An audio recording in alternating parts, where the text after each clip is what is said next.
Hey everybody. Hey Jonaside. Hey Mario Heat. Woo!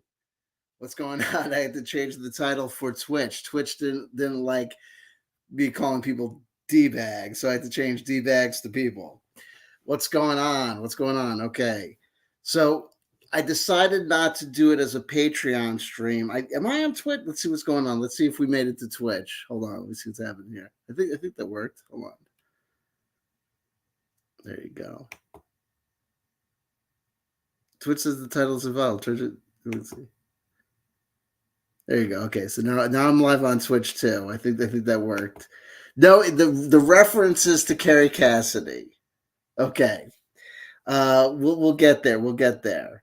Let me get. The only thing I need is I think I need to blow my nose. I'm like a dog. I'm having trouble with a cold, wet nose. Give me a second. Give me a second. Hope I don't knock anything over here. My ramifications of moving.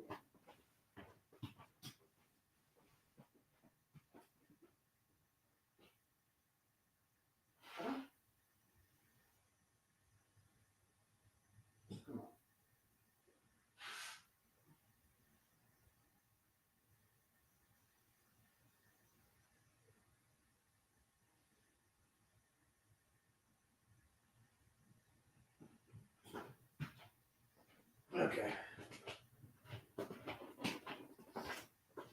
We'll see if that provided a temporary or solid fix. And we'll see if my title gets me in trouble with YouTube. I perchance probably may have, you know, maybe. Are you kidding me? There's an open panel in Truth Seekers.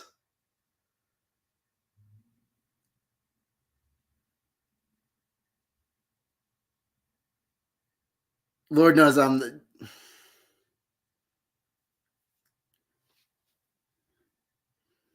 tempting.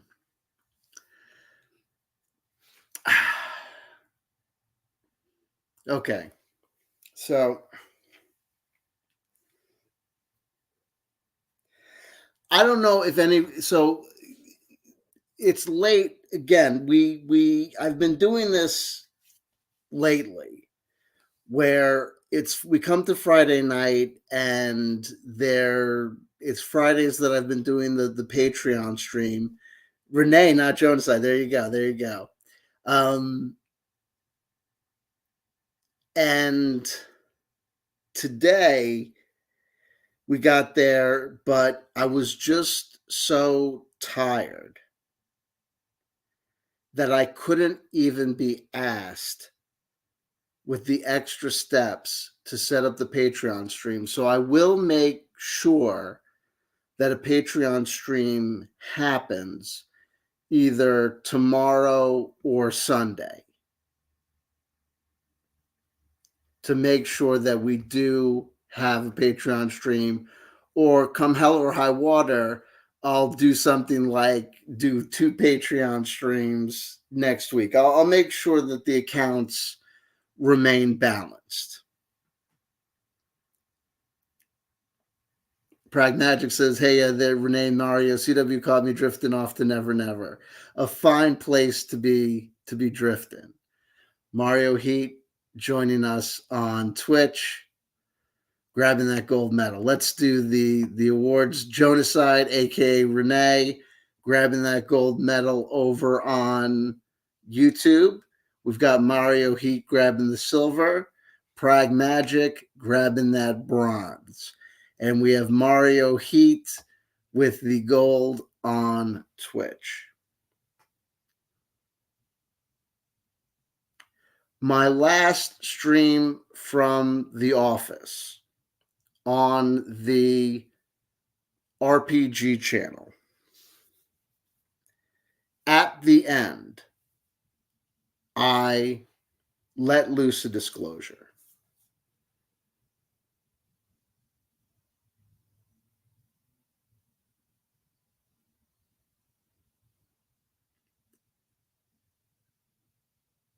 I have been sober off alcohol My sobriety date actually is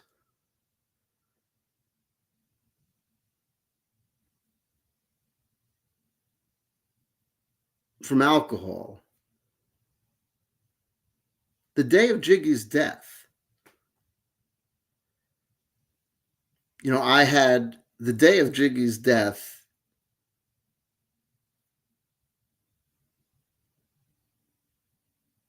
His post. Obviously, important other days of my sobriety journey, but it is what it is. But I had already established, certain patterns, but that were designed to create accountability in my life. But, I blew them. But it was what it was. But I have been sober off alcohol since that day. It was a strange coincidence. I blew foul of a breathalyzer on somebody's insistence that I take one. And in the midst of that problematic situation, it was also the case that my phone started blowing up with notifications coming in from people and a YouTube notification for a live stream that I first thought was some sort of, joke.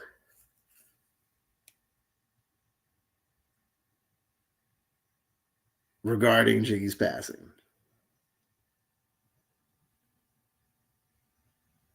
But that wasn't the case.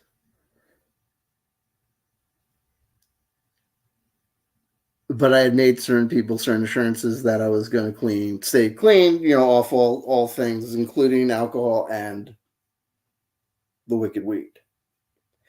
But I had been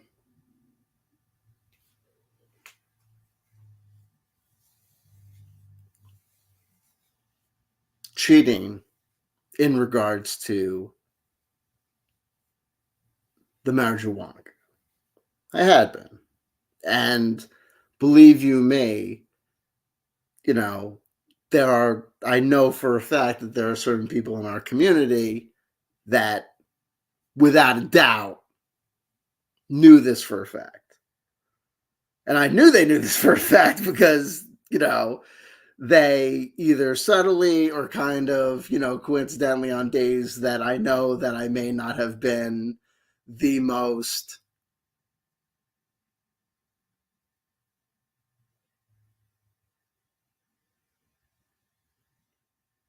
level or, sane of speakers.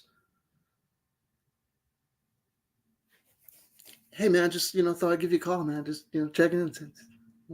Hey, take care of yourself, bro, and just just wanted to let you know, hey, whatever the case may be, or just in conversation after the fact, yeah, blah blah blah, But it is what it is, and it was always my intent to cease that behavior. I mean, it is what it's like. It's not. I'm not here to. For me, it's an addiction. It's not medical. It's not anything other than it's a problematic behavior that does not comport with a benefit.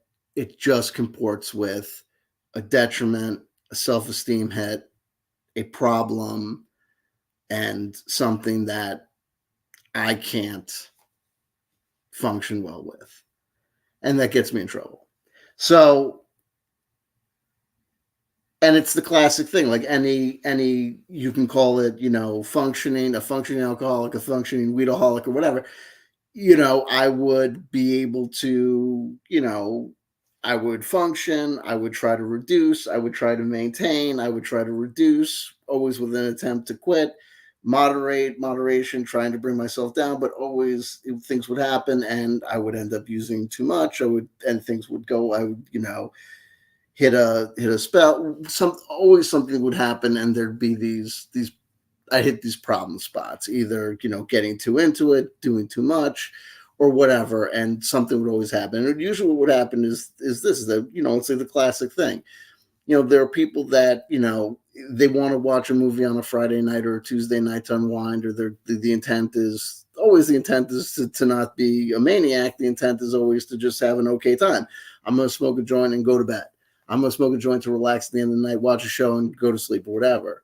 But when you're an addict or addicted to something, and if people are out there being like, yo, weed is not addictive, and it's like, okay, for you, it's not, for me, it is. Meaning, when I smoke a joint, when I take a bong hit, the only thing I want to do next is take another fucking bong hit, to take another joint, to do whatever. So the pre-roll is smoked, the whatever is smoked,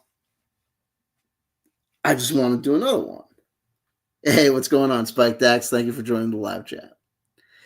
So it was problematic and I was getting into a problem area and I knew I was. And so finally it got to a point I was talking to my mental health providers and whatever. And everybody, and I knew I was getting into trouble. So I knew that I needed to come clean with my, family and to get their assistance the way they were assisting me with alcohol, and get accountability straight and not play the games, with weed that I was playing, to stop playing the games with weed that I wasn't playing with alcohol, and to get the accountability straight and to do the things that I knew I needed to do, to get the help from other people that I needed.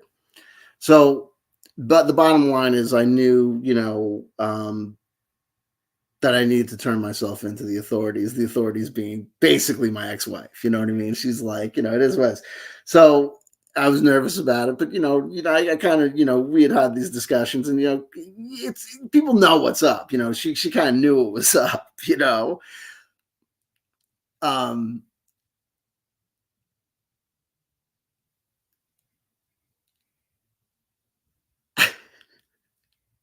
she was giving me I'm not gonna tell. See, during a conversation we were having one time, I nodded out.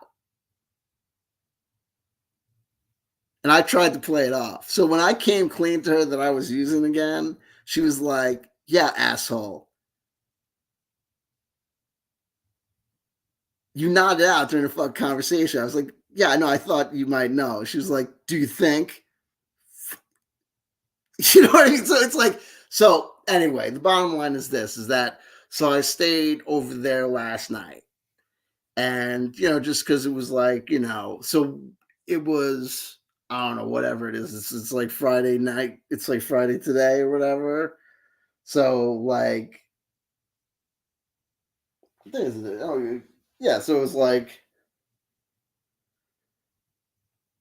Thursday morning. It was this constant struggle. So Thursday morning, it was like Wednesday night. It was this constant struggle. So Wednesday night, I had stuff, and it was the intent to smoke it all and then to be done Thursday, and I still had stuff Thursday. So Thursday morning I had to smoke. So there was whatever. So the Thursday I said, look, I can't do this anymore. So it's like at the live stream Thursday, I said, I'm giving myself up, and I'm giving myself up to the authorities when I go home. And I did. I talked to her, and I was like, this is what's up. And I brought clothes, and I brought my meds with me. And I was like, I do. I said, I'm going to stay here, whatever. So I appreciate that, Jonas. I know. I appreciate that, man. It's cool. And it's cool. And I tell people, like, I'm not trying to be Mr. And I know that I got that way. I know, like, last time when I was like, I know sometimes, like, when I say, like, when I get on this, like, I know that I go, like, especially when I'm stopping, like, I go, like I know that I can go anti. There's certain things that I want to be true about, like, I have no problem with people smoking weed, but I do want to point out the fact that like there's that which comports with reality, and it's like there's that which doesn't comport with reality. And like part of like the thing with me smoking weed is like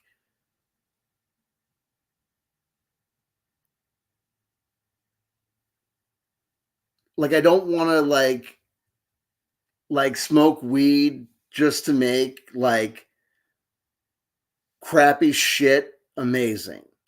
Do you know what I mean? Like that's the thing. Like I've said it before, and it's like true. It's like if you smoke enough weed, like I've told this story, and it's true. Like I remember one time, like me and a friend were coming back from a rave, right?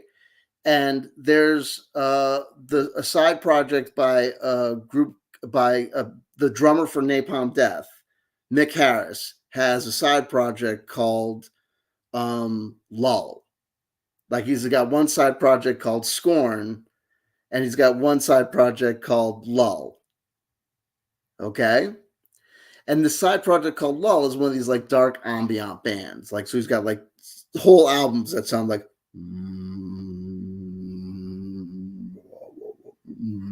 the elephant in the room is with us. How you doing, baby? How you doing, baby? Right? So like me and my friend were coming back from a party, right? So we're like, we're like fucking, like no, like okay, it's wrong to drive like fucked up, but we were like, whatever. We were like fucking after the party, we were still like right? And we thought we were listening to a lull CD.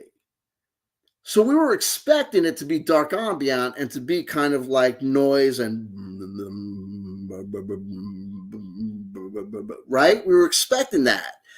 And we were driving home and we were like, holy fucking shit, this album is fucking like insane, like amazing. And we were like, motherfuck, like, holy fucking shit. Oh, this is awesome. Elephant in the Room says, good, got some great answers today, like 42. That's awesome. I'm glad to hear that. So it was like, this might be one of those. Hopefully this is like, I don't think it's going to be like that Elephant in the Room, but I think this might be like a sugar cube capper on top of that, maybe possibly even just in a chuckly kind of way, as like a ha ha ha kind of on top of it, maybe. So we're listening to this and we're like, holy fucking shit, like because we both had heard this particular CD. I think it was Moments, not Moments like the one that came before, like Continue or whatever. Or I think Moments, whatever it was. But we're like, are we playing it like really loud or whatever? And we're like, oh my God. And then we're like, how long is this record? Like, are we listening to it on repeat? Like, what the fuck? And then all of a sudden we realize the CD player was off.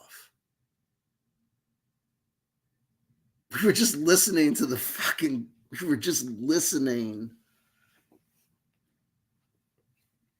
to the fucking douchey fucking, at the time, I had a fucking like, I don't even know what this fucking car, I can't even remember. It was like a fucking like white, like Caprice, it was like a fucking like, I don't even know what, it was like a fucking Oldsmobile. Like, it was like a white, I had this car for like this car I had like was the car I had for the shortest amount of time. It was like an Oldsmobile. It was like a white Caprice class. It was I don't even know. It was like insane. This car. It was like beyond old. And we were like, we both looked at each other, and we were like, we are the biggest pair of fucking assholes. But like we were like both realized something like incredibly profound about the nature of like drugs and experimental music and like that which you think is like brilliant and that which you think is because we were both like, you have to understand that like we were like, fucking Mick Harris, like who the fuck does Richard DJ Aphex Twin fuck you? Like how the like what the fuck? Like how the fuck is this album not considered like How the fuck?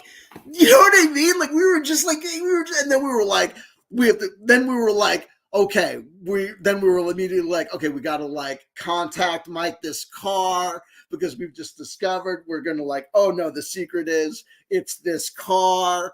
We're gonna, but then of course, what did we do? We got the next day, we get back in the car, sober, and realize if you listen to a car driving down the road sober,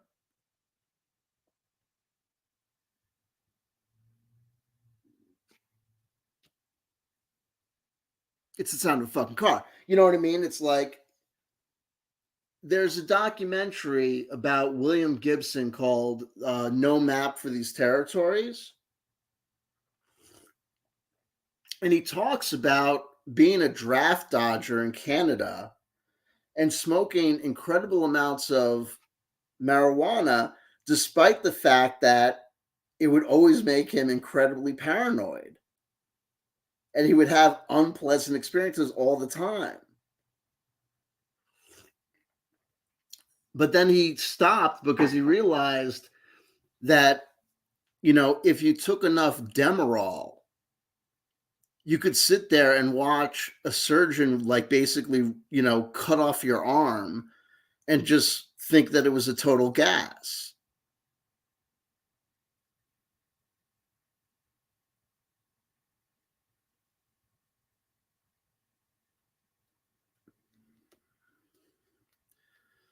So I'm gonna make a video and I could give you guys like a preview of it. Maybe like there's that Spike Dax Futurama's example, putting LSD in Bender's crappy food to win the contest. It is what it is. Like I've got, I do this thing with the chrono magic, watching these movies from particular years and writing down, see a trope, write a trope, writing down these like phrases and image captures and phrase captures and moment captures from these moments, from these movies and videos and TV shows from the past. One night, I think it was like my birthday maybe, I probably took like maybe like 2,000 grams, like 2,000 mgs of, what was it, that like THC zero stuff, which is like crazy because it's like the thing that they do to morphine to make it heroin, they acetylene the molecule so that it'll become, faster absorbed. They do that now with marijuana. It's like that thing with like they synthesize. It's like how they got, Delta 8. They started synthesizing it. So they started doing all this fucked up shit to process marijuana. So they started doing it. So they made this stuff called THC zero, where they acetylene the Delta 9 molecule to make it Delta 10. So I had this brilliant idea of like eating like 2 bags of these gummies or whatever. And I watched the Animatrix, and then I did that. And then I totally freaked out. And then I read the results, like what I wrote down the next day. And it became incredibly problematic because if you get to the end, like my writing becomes like, it's like you see those things where like they gave the guy the LSD and they're like, they had like the artist like take LSD and then like draw his like self-portrait at several different times during the trip. And like the first time it's like, hi, here's my self-portrait. I'm an artist. I can do a self-portrait. By the end, it's like, nah, nah, you know what I mean? It's like that. At the end, it's like, I'm like, I can remember specifically getting to the end of the movie and like thinking that I was writing words. But if you get, I think I can remember this. If you get to the end of like the paper, it's like, you know what I mean? It's like, but hold on. I don't know. I don't know if it's worth it. No, we'll do it for like a specific video, but it's like, I remember like there's one specific line where I remember reading it the next day and being like, yeah, this shit's got to stop. Like, you're not thinking straight when you're on this stuff. Like, this is this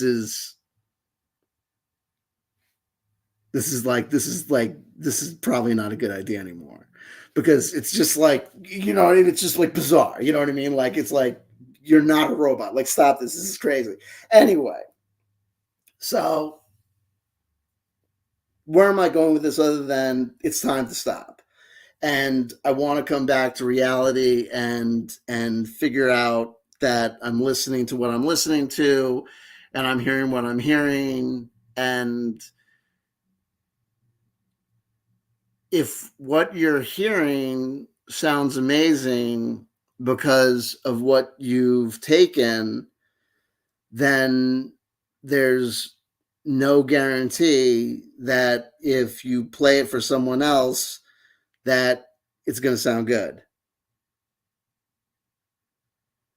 So yeah, Bucky Wilkins says, yeah, Sublime was real good on heroin uh until it wasn't. Oof, glad I'm better one day at a time. You know what I mean? It's one of those things. It's like, it it is what it is. And it's like, I'm not trying to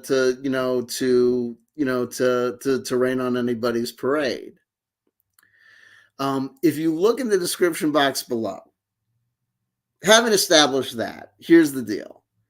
So I'm here now. I'm safe. I'm at my place.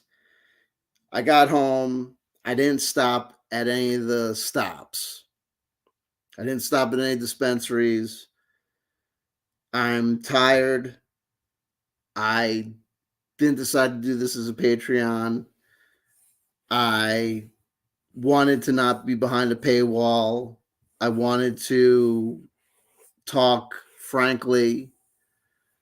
I didn't want to go on the main channel because I don't like that notion. I do. I know that if I go on the main channel, there are all these people, that there's more people there, but I don't like that there's not more people when I go on the other channels. And I feel like the only way that that is going to change is if I, make it the fact that, we teach people, if you don't come to the other channels and watch the other videos on the other channels, then you're not going to get the notifications. And then you won't be there in the live chats when these things happen. And then if you are not there, then you won't see these exciting, real-time moments. And then if you don't experience those real-time moments and have those experiences, well, then that's on you, and then you lost out. And, you've got, no one to blame but yourself. And, and you've had, ample opportunity to kind of, get the message. And there's no way to, like, don't bullshit a bullshitter. You know what I mean? Like, if you subscribe to the other channels and watch the other videos, you'll get the notifications. And then therefore, if you're around when I go live, you would be here. And if you're not, it's because you don't watch the vid. It's either because you're not subscribed or because you don't watch the other videos. You know what I mean? It's like, don't bullshit a bullshitter. Don't tell me that you do and you don't. Because when I actually yell at the people, then they do show up, right? Ask Bucky Wilkins. When Bucky showed up, finally, and I said, Papa, Papa, Papa, and read him the riot act, guess what? After I did that, every other time after that, Bucky's been here like fucking clockwork, right? It's fucking true. And we got Builder Lee 72. Well, CW. Happy holidays, sir. Happy holidays to you. There you go. Spike Dax. I never blame my busyness and absentness on UCW. I missed your mug. Well, there you go. There you go. There are other channels. There you go. And then I know that I come off like a petulant bitch. And here we go. Here's Pimp Bisquick. Pimp Bisquick. Love it. Pimp Bisquick, who's got the reputation of being, apparently, Pimp Bisquick, someone thinks you're a troll. I don't. I'll accept it. I'll take you as you are. Bucky Wilkins, facts. No, absolutely. Listen. You gotta be tough. That's what I've learned. And call to action. That's why people like, comment, and subscribe. Like, comment, and subscribe. And you can't be nice about it, right? You can't give people options. Hey, if you want to, think about like, comments. No, tell the people what to do. Like, comment, and subscribe. Yes, absolutely. Like, I'm not attempting pig. No, pignosis is pignosis. I believe, if I'm not mistaken, and I might be, is the subtle suggestion that this is voluntary and chill and a nice chill space where we want to come here. You want to come here. And if you like it and you want to support the stream, you want to support the stream, don't you? You want to support it. If you're here and you're having a good time, Pignosis at this point is just getting his dents to do his will. Lol. I'm not even. Listen. I can't get you guys guys and gals to do my will. You know what I mean? If I could get you guys gals to do my will, you'd be more here. Do you know what I mean? Listen, I love you. I love you for being here, and I'm rewarding you by letting you know the true faithful. I come here knowing that only the true faithful will be here.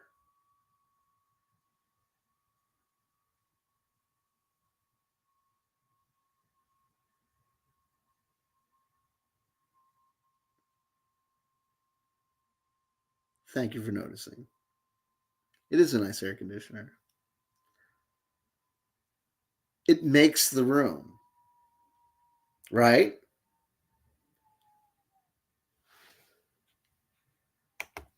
Oh, the camera's on. Classic moments. Effluent for you. Thank you. All right. Well, we just got to wait for people to show up. There you go. Hey, look, there you go. Check this out. Would you like a Carrie Cassidy update? Because I have been binge watching the Carrie Cassidy Show channel. And so I can tell you and I can explain to you the cryptic statements in the title and the description box below. But only if you want me to. I could play her videos. We don't have to. I could just tell you what's been going on. What's new with Carrie Cassidy? They shut down her bank accounts. So apparently for years, she's been using a post office, like a post office box, like one of those cut out post office boxes, as her business address, and using that for her bank accounts. So I think it's Wells Fargo, shut down 3 of her accounts. That's what she's been telling people. She's had 3, I think she's had at least 2 interviews that I've seen where she's gone off at a clip where she's talked about it at length during the interviews with these 2 people, one a woman and one a man, where she's mentioned it at length and talked about it like it's emergent. I don't know. It sounds like cap and scam bag. I don't even know what that is. Builder. It's a blatant grift for money. Lol. I don't know what it is, but what it is that, I mean, I don't know if you've got bank accounts shut down. It's problematic, and my understanding is that if you get bank accounts shut down, the money usually has to go somewhere. And when bank accounts usually get shut down, the money will usually go to there's like the government has places where they take unreceived accounts and you got to go there and get your money, like like if like unrecovered funds will go to like the state and you got to go and claim these funds. But if some other thing happens and like money gets seized or something else, but I've never heard something happen where because it's not a legitimate business address, all of a sudden the accounts get closed down. But it's funny because she's talking and it's like listening to your grandmother talk, because she's like, and the lady that was talking to me on the phone, she was as upset about the situation as I was with the bank, and the person on the phone didn't understand why this was happening either. And it was like, yeah, the person you were talking to on the phone was customer service. Like, of course they're going to say of course they're like, oh, I understand your frustration. I'm upset. And Carrie Cassidy's like buying this. It's like the silliest, craziest thing. Yeah, exactly. Like the banks don't just close your bank accounts. There are steps it's Builder Lee 72. I'm just saying, if the account has actually been closed down, she'd be saying very little about it. She'd be getting it sorted pronto. Y'all. I don't know about that. Builder Lee 72. The only thing I'd say about that is that Carrie Cassidy as an individual is not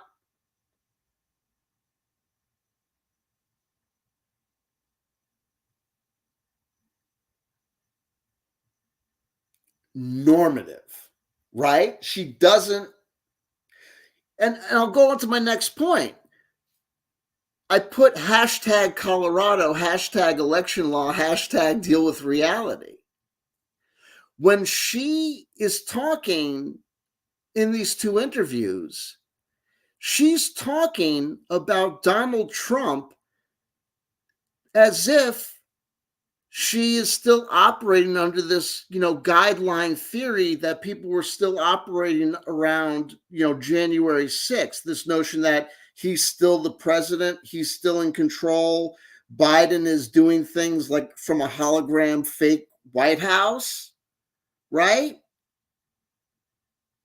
She's acting as though these court machinations and these cases that we're all watching happen are not happening.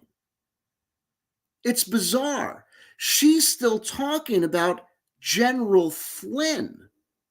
Folks, ladies and gentlemen, General Michael Flynn hasn't been part of the national conversation in years. General Michael Flynn is officially, totally 100% retired.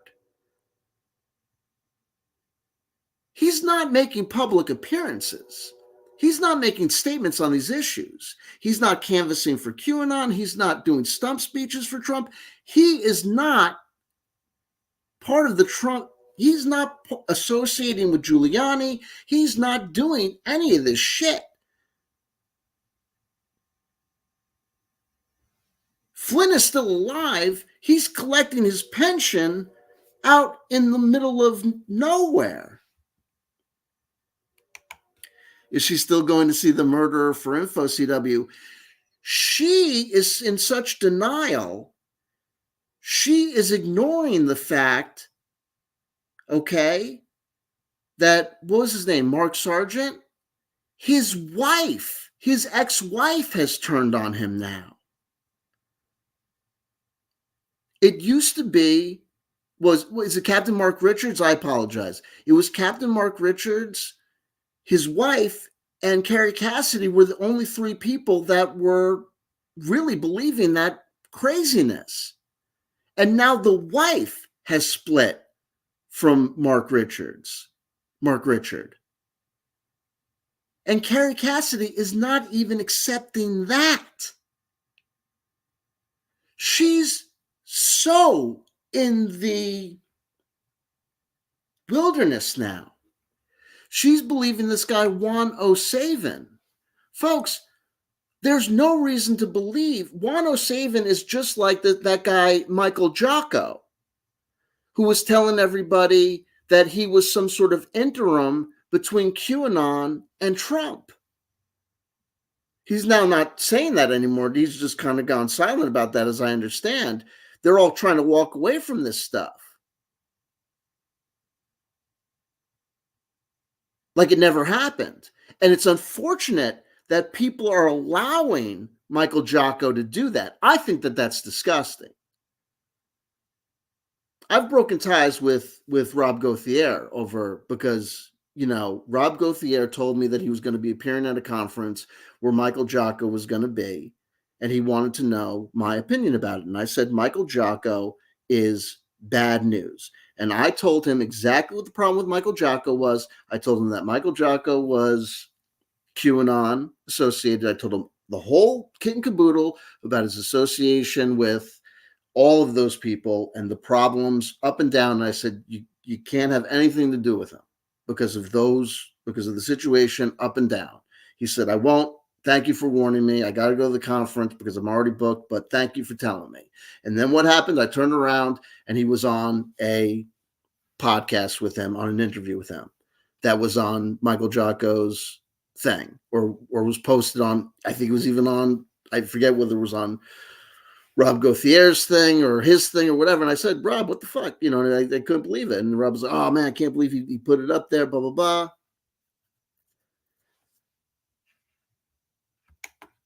The last live stream of his, you were also warning him about future guests. Yeah, I did. And then he turned around and then he said, oh, okay, he took it down. Oh, yeah, I'm so sorry I did that. Yeah, blah, blah, blah. It's okay.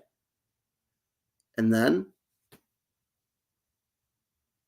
but it was, you can't do it. You know what I mean? But it was already, what the fuck were you doing?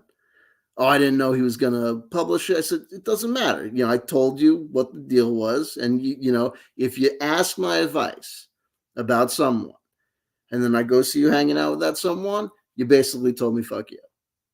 You know what I'm saying? I'm not going to hate on you for it, but I'm not going to come rescue you. You know what I'm saying? It's that's how it goes, baby. You know what I mean? If I tell you not to go into Trouble Central, if I tell you not to go into the trap house, if I tell you, kid, don't go into the fucking trap house, they're going to fuck you up left, right, and center. They're going to fuck you up left, right, and center. And you call me on your cell phone, I'm fucked up. They're going to fuck me up at the trap house. I'm going to say to you, I'm not going in there. I'm not going in there. Domino Jack's not going in there. Tom Selleck's not going in there. No one's coming in there. We told you.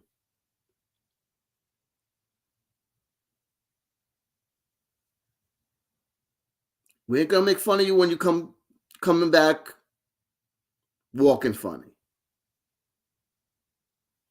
We're going to talk about it, but next time we tell you not to go down Central Avenue, you don't go down Central Avenue. How about that? But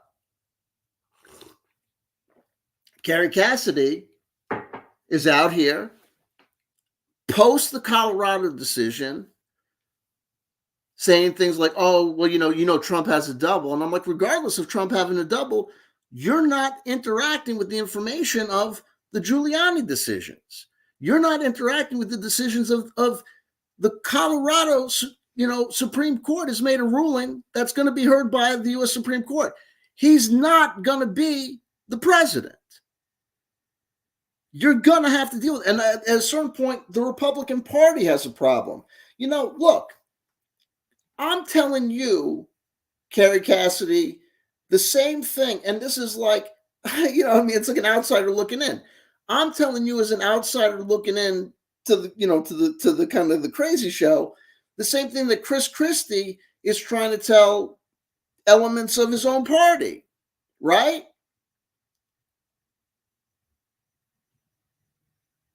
This shit's over. If we're, dear Republicans, I don't want y'all to come to the baseball game, right?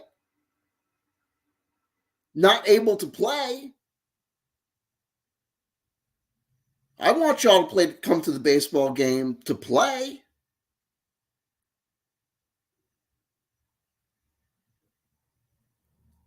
So if you want to come to the baseball game to play, you're going to have to come with the team.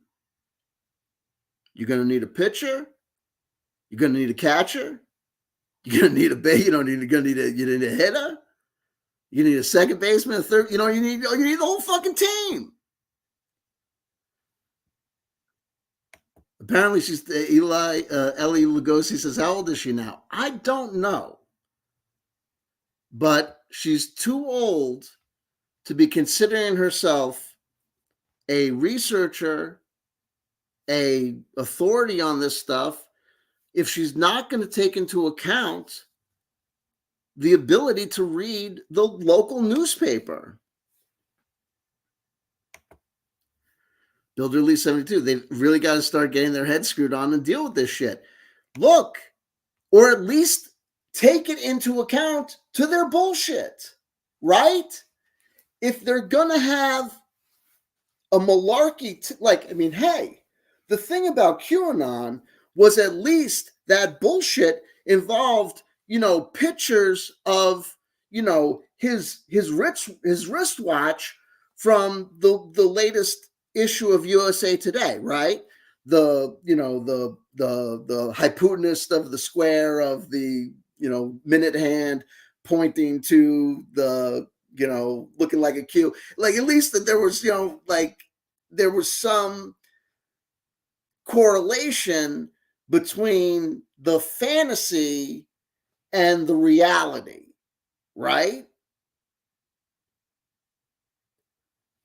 The sandcastle of bullshit was made out of bullshit, right? It was made out of bull caca, right? It was made out of something from the world, right? It was made out of something from the world. Renee Miss Jonas, I just commented, CW, welcome, right?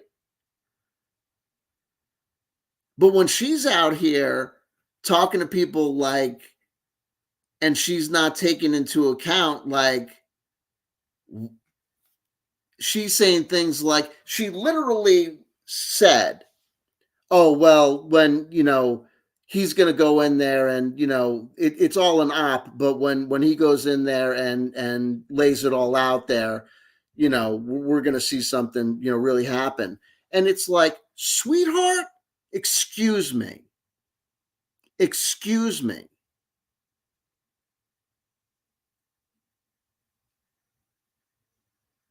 The fact of the matter is, it is a matter of public record that he declined to testify.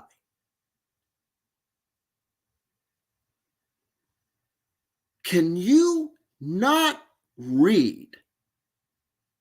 Are you choosing to not read? Because if you're going to say that, you're going to have to explain what I just said. You're going to have to explain why there was a trial where he was represented by attorneys and those attorneys didn't have him testify, even though there were legal opportunities for him to testify. And these things like the gag orders are all of these things that these people are not able to talk about or willing to talk about or not talking about.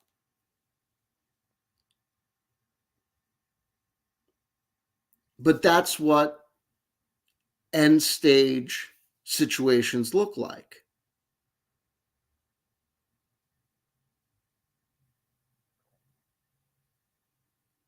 That's what end stage Ponzi schemes look like.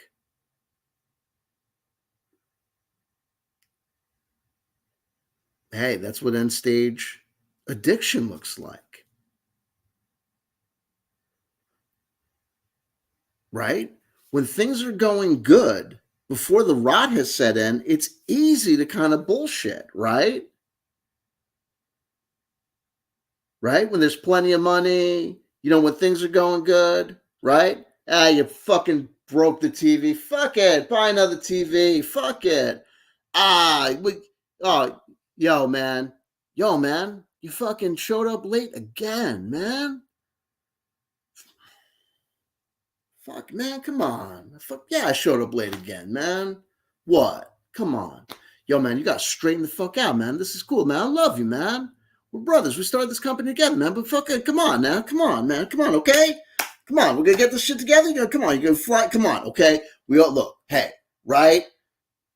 We started this company together. We're good. We're good. We're good. We all we all have a good time, but we're going to get this shit together, right? We're not going to fuck around. We're going to get it together, right? We're going to do this right. Okay. So, get together now, right? We're going to get together. 2 weeks later, come on, man. What's up? I thought we're not doing this, man. Okay, look. Me and Joey had a meeting. We think about this. What we want to do is, we love you, man. We want you to go away for a while. We want you to get some help. Fuck you. Get some help. Mom, I quit. Fuck you. Got plenty of money. For my own company. Fuck you. Right? Things will go good. And then the money's running out and shit. Things getting a little bit desperate. It's hard to cover up that shit. Things start to break down. You know what I mean? You break your foot. You know what I mean? On a job or something. Whatever. It gets harder to act like things are okay. That things are fine. Right? Start missing showers and shit. You're missing payments. Your car gets repossessed. Things get fucked up. And things can start to get more. And then it's hard to pretend that things are okay. And it doesn't make sense, the shit that you're saying. Right? I'm between jobs right now. Man, I'm still looking for opportunities. But when you're first that, it makes sense, right? But then it just really doesn't make sense when you've been and you're, back at home with moms and you know what I mean? Like, yeah, I'm between jobs, man. You're like solid gold, man. You're all right. You know what I mean? It's great. Cool. What's up? You know what I mean? It is what it is. So now it just doesn't make fucking sense. And when is she going to get it? Talking about Wano Savin. She was like, Wano Savin was talking about a letter writing campaign. Wano Savin. Does that sound like a friggin' mess? You should talk about these white hats. And General Flynn is a white hat. And people think he's a Fed or is this guy's got it wrong or whatever. What are you talking about, General Flynn? What are you talking about? Deal with reality. Look at this landmark decision that just came down on Rudy Giuliani. Do you realize Rudy Giuliani is going to give no money to his descendants? He was a multi-millionaire who was going to hand down millions of dollars to his ancestors, right? And now those ancestors are going to get nothing. They're not.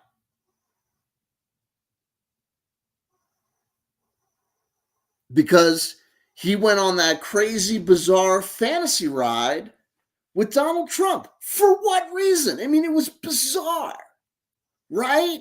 It was just everyone went fucking insane.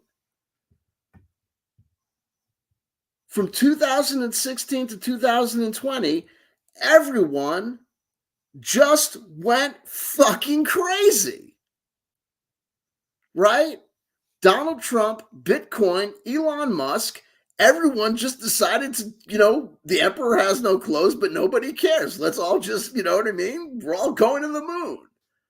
Okay. And then here we are in 2023, and everyone's waking up being like, what? You mean magic coins made out of digital ones and zeros? What? Aren't worth billions of dollars because hodl, and but wait, what you don't understand is fiat currency is lauded over us by the countries, and when the people own the means of production of the ones and zeros, it'll be like you just don't get it, man. You have a limited vision. But like Elon Musk, man, like pff, yo, and Trump, man,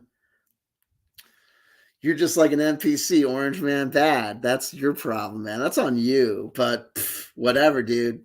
Bitcoin, HODL, NFT, Bored Ape, kiss my ass, General Flynn. Okay. It is what it is.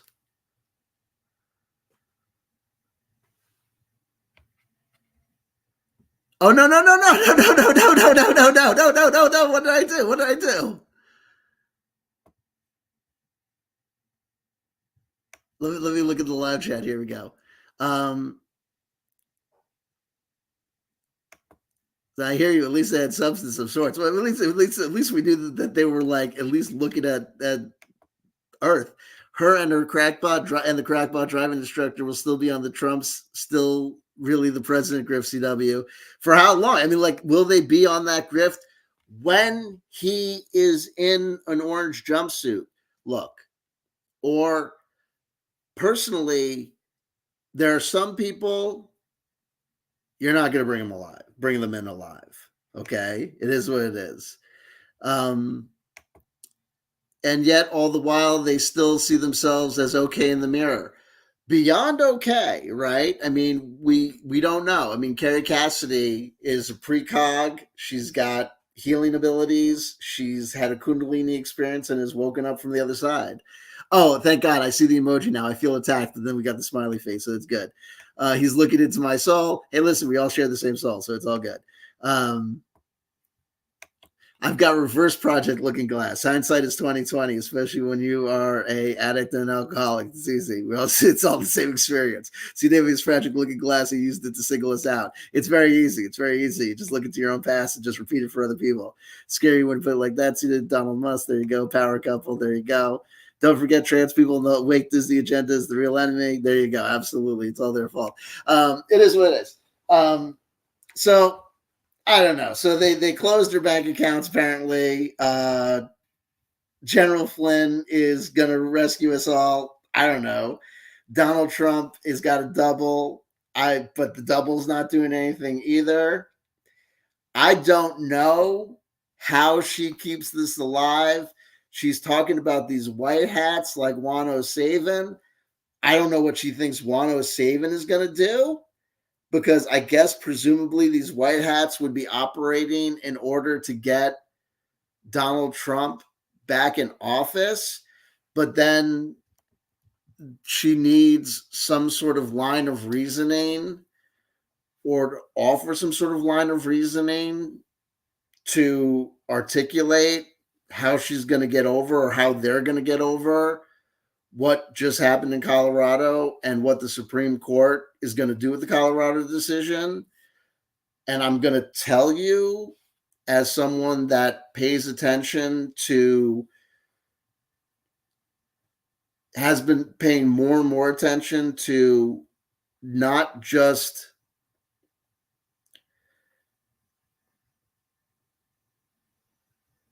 legal pundits on the left, but conservative legal discussions that have been taking place on other forums, not on YouTube.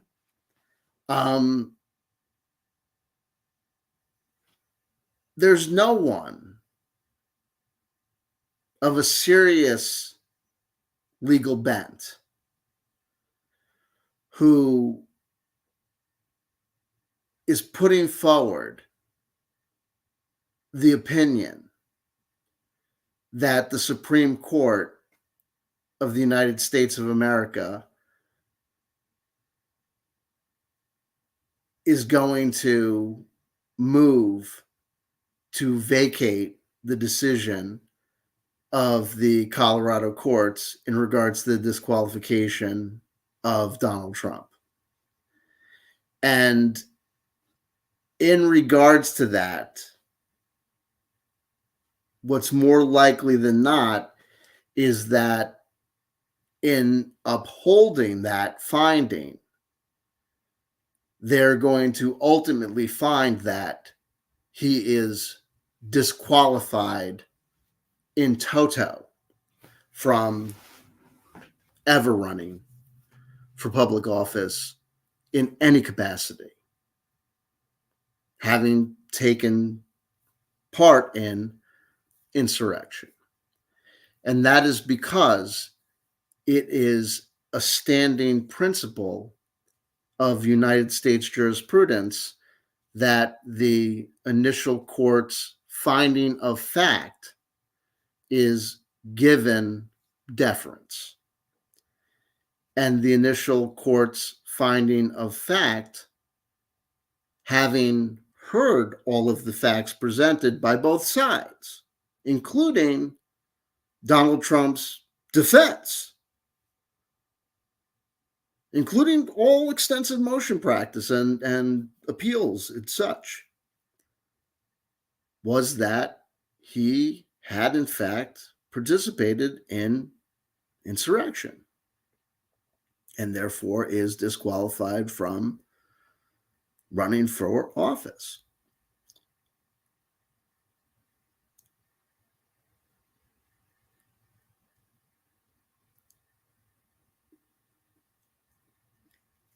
I don't, at this point, have an agenda against fans of Donald Trump.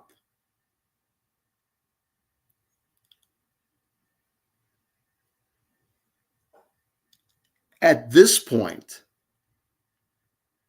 if I imagine myself in some sort of Game of Thrones situation where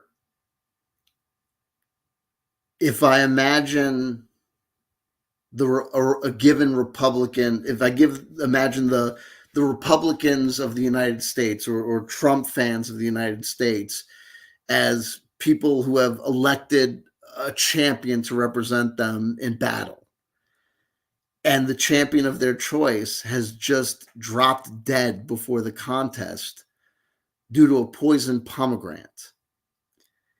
And I approach them and I say, the battle is about to begin. You need to choose a champion. And they say, our chosen champion is, Sir Reginald the Mighty. And I say, I understand. Sir Reginald the Mighty, however, has just fallen due to a poisoned pomegranate.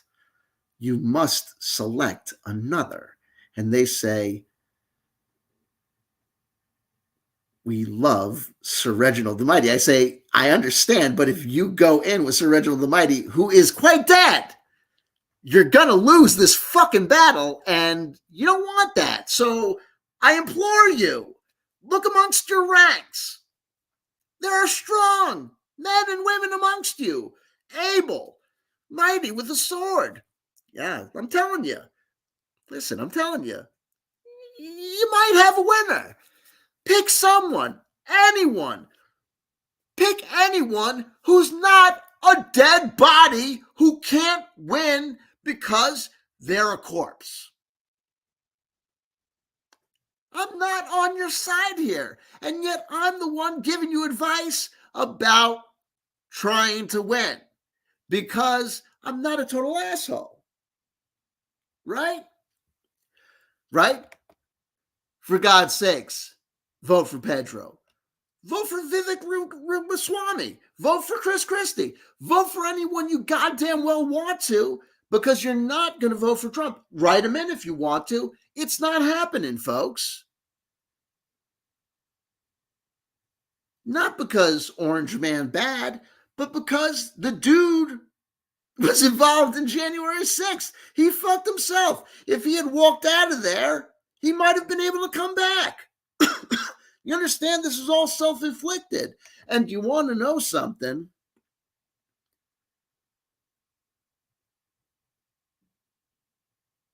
It's his own damn fault. The only reason he probably didn't leave office voluntarily is because he probably knew that some shit was going to happen and they were going to do something. Hey, it's what it is. He probably knew he was going to be in trouble for fraud and wanted to avoid. Possibly, he thought that if he stayed in office, he could have. Maybe, I'm not a mind reader, so I wanted, this is speculation, but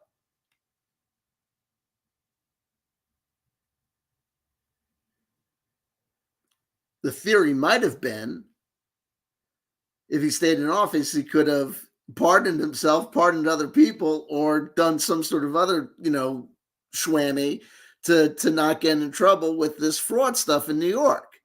That didn't happen. It is what it is. Turns out manifest destiny doesn't work out as a legal defense. Nothing works out as a legal defense, especially if you break the law. Anyway, Borzoi joins us. CW, have you seen the doink that thinks MH370 got sucked into an alien dimension? He's like a fresh Corey. I haven't, but I can imagine.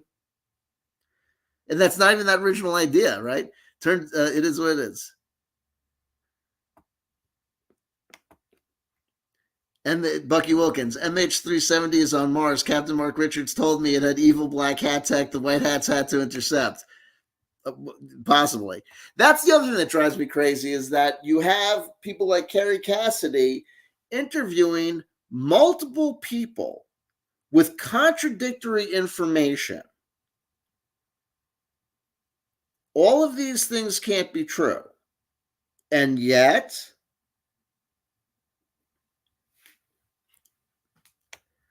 Jonas Side mentions Andrew Basiago. Remember, we still could do a deep dive on Andrew Basiago. He has new interviews available, not with Alfred Lamar Weber, most likely, because if you talk to Alfred Lamar Weber would be like, this is information that's contradictory of the other stuff that you have said. You can tell he's smart because he wears glasses. That's all I need to know.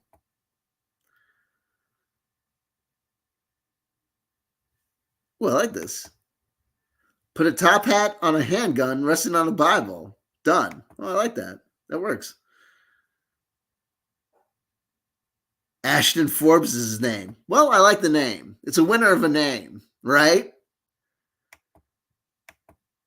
Don't tell me what to do. There you go. They're all a dime a dozen. Well, you know what I mean? And like, unfortunately, I think it's an over, I think it's done. Because when was MH370? There's no more good, he's a loss of a dud.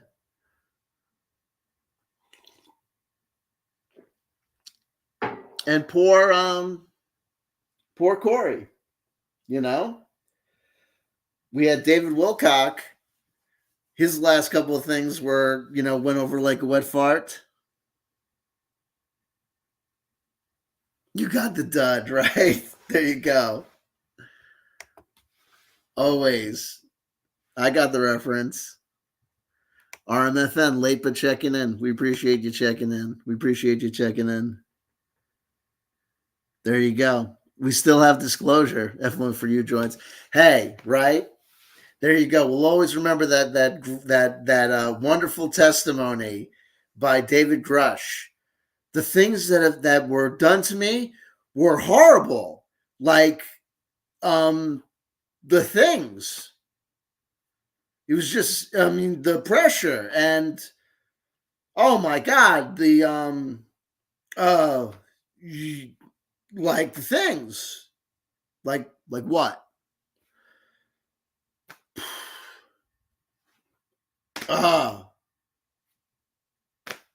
Like what?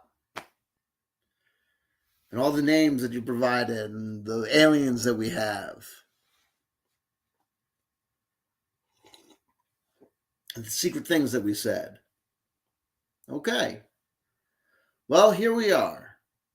And David Grush has given the people the names. And Chuck Schumer, dynamic Democratic Jew, love him, member of the tribe. Democrat, don't forget. Hey, Kerry Cassidy, David Grush wanted protection, and you have Chuck Schumer, Democrat, reptilian pedophile, by extension, obviously. That's a joke, YouTube algorithm. The algorithm understands subtlety and humor, right? They get it. Is the one that actually introduced the bipartisan protection bill for whistleblowers. That's a nice little fluff piece of nonsense. Well, I'm sure any minute now we're all going to get the truth about the aliens and the disclosure, right? That's what Richard Dolman keeps on talking about. It's 2024 that'll be the year of disclosure, right? Every year is the year of disclosure since I've been on YouTube. And this will be, I started in 2015, so this is going to be 2024 will be my 9th year on YouTube. 2024, the year for disclosure. And this time we mean it. No, we're serious this time. Stop laughing. Remember, folks, and we joke about it in the context of YouTube and our brief time on the internet, right? We joke about it. But if we go back and look at the history of this UFO thing, this year of disclosure thing, and this is the year that we find out the truth, this shit's been going on since like 1970, whatever. They've been talking about the truth coming out. And it's all been the same stuff. And this person's credible, and this person was the best researcher. How many years has it been since the passing of Stanton Friedman? And not for nothing, I'm going to be completely honest. For all the good stuff about Stanton Friedman and all the very credible things about Stanton Friedman, he was great friends with Linda Moulton Howe. And he wrote plenty of crap.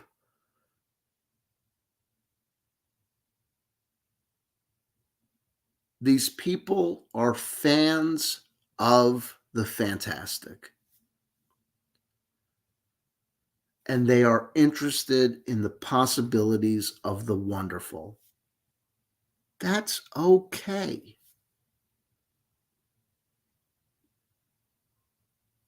But there are brilliant, smart, intelligent people who are fascinated by religion and spirituality, who talk and write about that stuff and the possibility of the existence of the resurrection or the possibility of life after death. And it doesn't mean that it's true.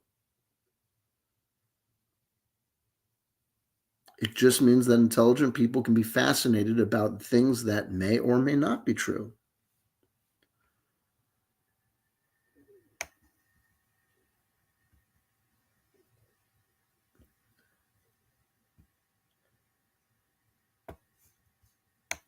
Builderly 72 says DG is worse than all the other grifters put together. At least they bloody tried. I mean, hey, he tried. He's definitely tried a lot of things. You know what I mean? At least he's trying to get hover cars off the ground. Mario Heaton asked arrested military tribunals coming soon. She's still talking about that too. She's still acting like that's going to happen.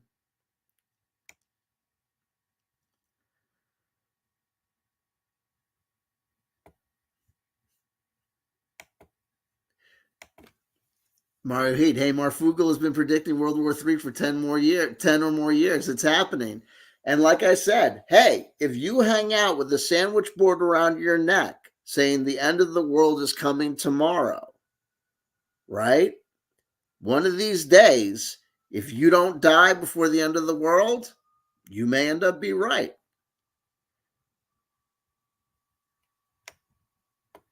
Look at this one. Borzo with the worst joke of the night award. Linda Moulton, why more like it? Wah, wah, wah, wah.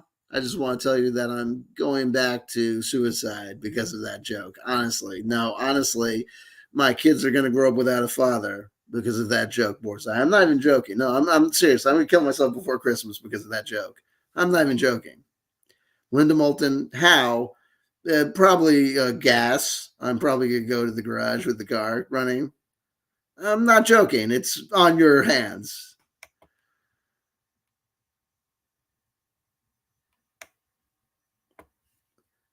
How could Dolan possibly be more professional? He wears a suit. Spike Jackson, every year you need to stockpile 2 decades worth of canned goods in your bunker. Duh. But it's got to be the right canned goods. Every time you find a new YouTuber to like, you have to buy their canned goods. And then you have to check your canned goods because they everything's subject to spoilage. And then you run out of space. Evelyn, for you, Tucker Carlson is concerned that our leaders have been in communication with non-terrestrial beings. So we have him on our side. Well, you have him on your side if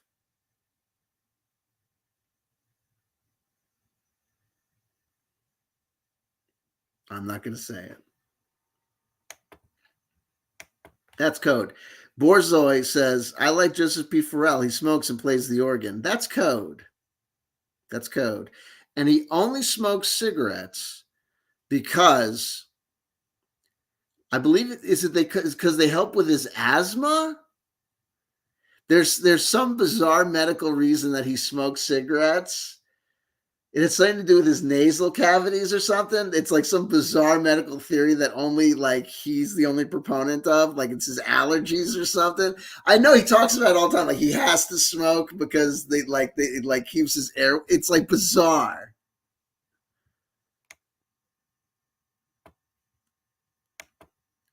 And that didn't happen. There you go.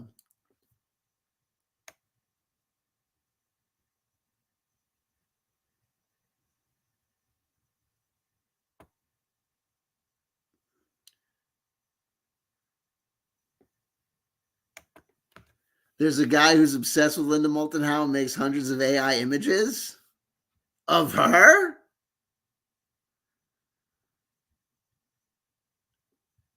Head full of acid. Long time no see. Ha ha ha. Who did he consult? The doctor from the 1940s?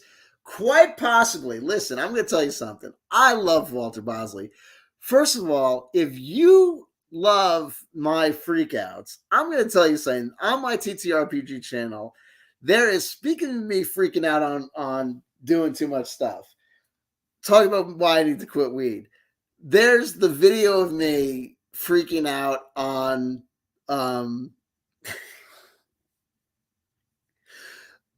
on too much edibles the night when I'm freaking out on Cliff High and I start crying on Walter Bosley and stuff because I'm scared that I start freaking out and I'm like I'm upset about the guy that wrote the Nazi book who I liked as a RPG writer, M.A.R. Barker.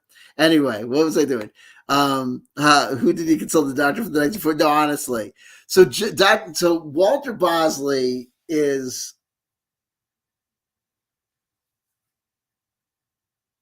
a beautiful soul, but it's so obvious that he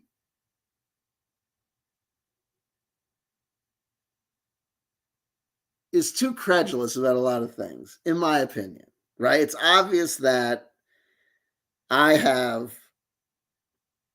what I consider a higher standard of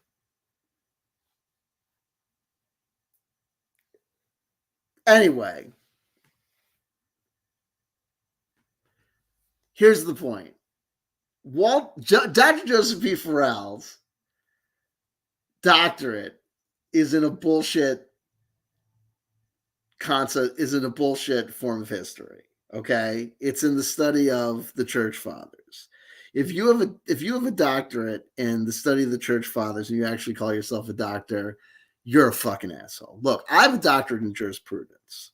Okay, I'm a fucking lawyer. If you've got a doctorate in the history of the church fathers and you actually call yourself doctor,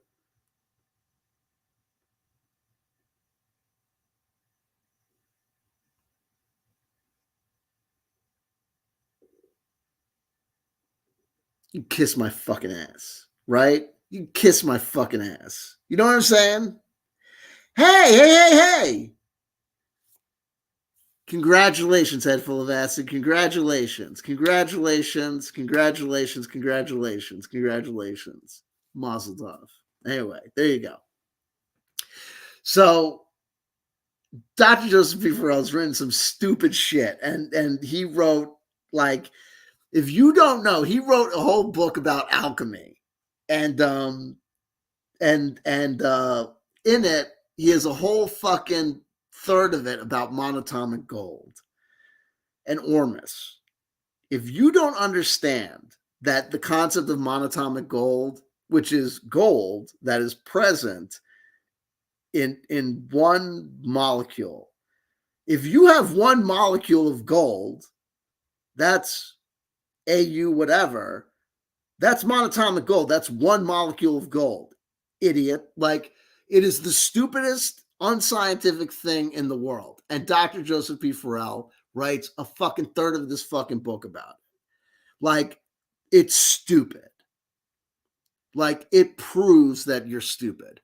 And like, I have listened to so many of Dr. Joseph P. Farrell's like podcasts where he has had, like, he has quoted like Zero Hedge, something like, if you quote Zero Hedge,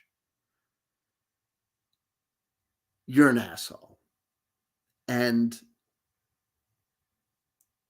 you are a lovely old man who teaches at a community college, and you're great. And I think it's fucking fantastic that you have this, you know, wonderful, like, little internet community of people who think that, you know, you're worth listening to. That's great. Do you know what I mean? But it doesn't change the fact that you're a community school, you know, you're a community college hack fucking associate professor, and you're a fucking dingbat. You know what I mean? Like, you're a fucking idiot. And you know what I mean? Like, he knows who I am. Like, you know what I mean? Like, he could debate me. Like, I'm willing to debate the fucking asshole, but he won't debate me. Like, accept the debate, but you won't, but whatever. Like, it's fine. And I am so annoyed that Walter Bosley constantly name checks the Dark Journalist, despite the fact that Dark Journalist has supported Roger Stone. But Walter Bosley never has me on, would never interview me on his show. And why? I'll fucking, like, I'll be like, I won't take this shit seriously. And I'll be like, let's, you know, whatever. But it is what it is. Anyway.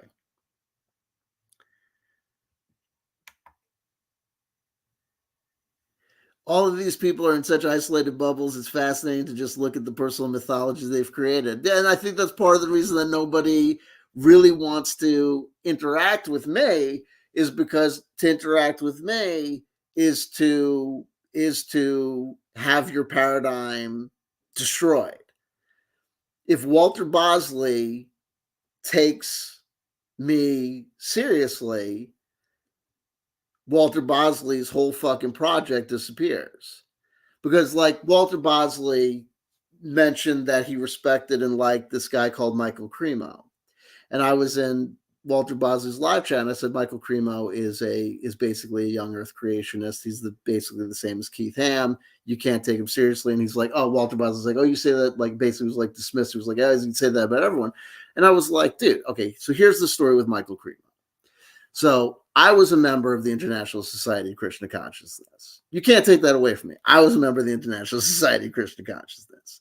Michael Cremo was a member of the International Society of Krishna Consciousness. Michael Cremo's uses his Italian Christian name, even though his legal name is, like, I forget what it is. Like, it's like Muktadar Supa something. It's like, I forget what it is, but it's his legal name has been changed since 1960 whatever to a Hindu name. He's an original convert to the International Society of Krishna Consciousness under you know, A.C. Bhaktivedanta Swami Prabhupada, and he is a member of the International Society of Krishna Consciousness. And he wrote that book, Forbidden Archaeology, because he believes that the world is as old as it says in the Bhagavad Gita. And he believes there are as many animals as it in the world as it says in the Bhagavad Gita. and he believes that there's many sea creatures, as it says in the Bhagavad Gita, and he believes that the world is as old as it says in the Bhagavad Gita, and he believes that the world will end when it says the world will end when it says in the Bhagavad Gita. Like, he believes in the primacy. He believes that the Vedas are literally true. That's what Michael Cremo believes. So he wrote that book, Forbidden Archaeology, to defend and prove, basically just in the same way that young Earth creationists, act as though they're scientists, and they're like, yeah, I have a degree in truthology from, George Winston Bible University from, East Texas. Like, he purports and acts as though, oh yeah, this is scientific, and these stories in this book, Forbidden Archaeology, are proven stories about how academia, throws out things, that all those things about, these things that don't comport with the carbon dating are thrown out of academia. No, these are all things that are established why academia ignored these things, these crackpots, and no, that's not how old it is, and no, that is not an arrowhead that is from 5 million years ago. No, that's not. No, there's a reason. It's not true. The Forbidden Archaeology book is a bullshit book, in the same way that if you go to Keith Ham's Ark Museum, and you see the kid riding around the dinosaur, that shit didn't happen. It's just bullshit. And I've told Walter Bosley this, and he just wants to be like, fuck you, because he's invested in liking Michael Cremo and believing that Napoleon hid gold in America, and the Santa Maria. God bless him. Fuck it. All right, I love you, Walter Bosley. I love you. And your research says whatever it says, and the Michael Cremo stuff is wrong, but other stuff you may have researched might be right. I don't know. I haven't read everything that he wrote. It's not up to me to know what everything that he wrote. But I know that Michael Cremo is full of shit. And what I also know about Michael Cremo is this. The International Society of Krishna Consciousness, every cult, is basically kind of like sprouts out from kind of the essence of its leaders. And the programming, the central programming of the leaders, kind of establishes the framework of kind of like how people permit themselves to operate and how they operate. And A.C. Bhaktivedanta Swami Prabhupada, if you read this book called Your Ever Well Wisher, and if you read these books called The Leela of Swami Prabhupada, you can see, like, he was basically like, I didn't really kind of understand this at the time, because he didn't do drugs, and because he didn't, like, there wasn't real proof that he ever, like, there's no allegations really that he did anything like bad sexually, or like did anything like illicit, criminally or anything. But like, he was really kind of really criminally minded. Like, there's this like real obvious story where he goes and he wanted to buy this Murti statue, this like the idols of Krishna, and I think it was Krishna and Radhi, the Krishna and his soulmate, Radhi, his soulmate, his wife, basically. And him and his disciples, A.C. Bhaktivedanta and his disciples, went to the artisan in India and looked at the statues, and they looked at the Murti statues, and A.C. Bhaktivedanta said, I need these statues for my temple in this place. You need to sell them to me for this price. This is what I can afford, and they belong in this temple. It is your religious obligation. You must sell them to me for this price.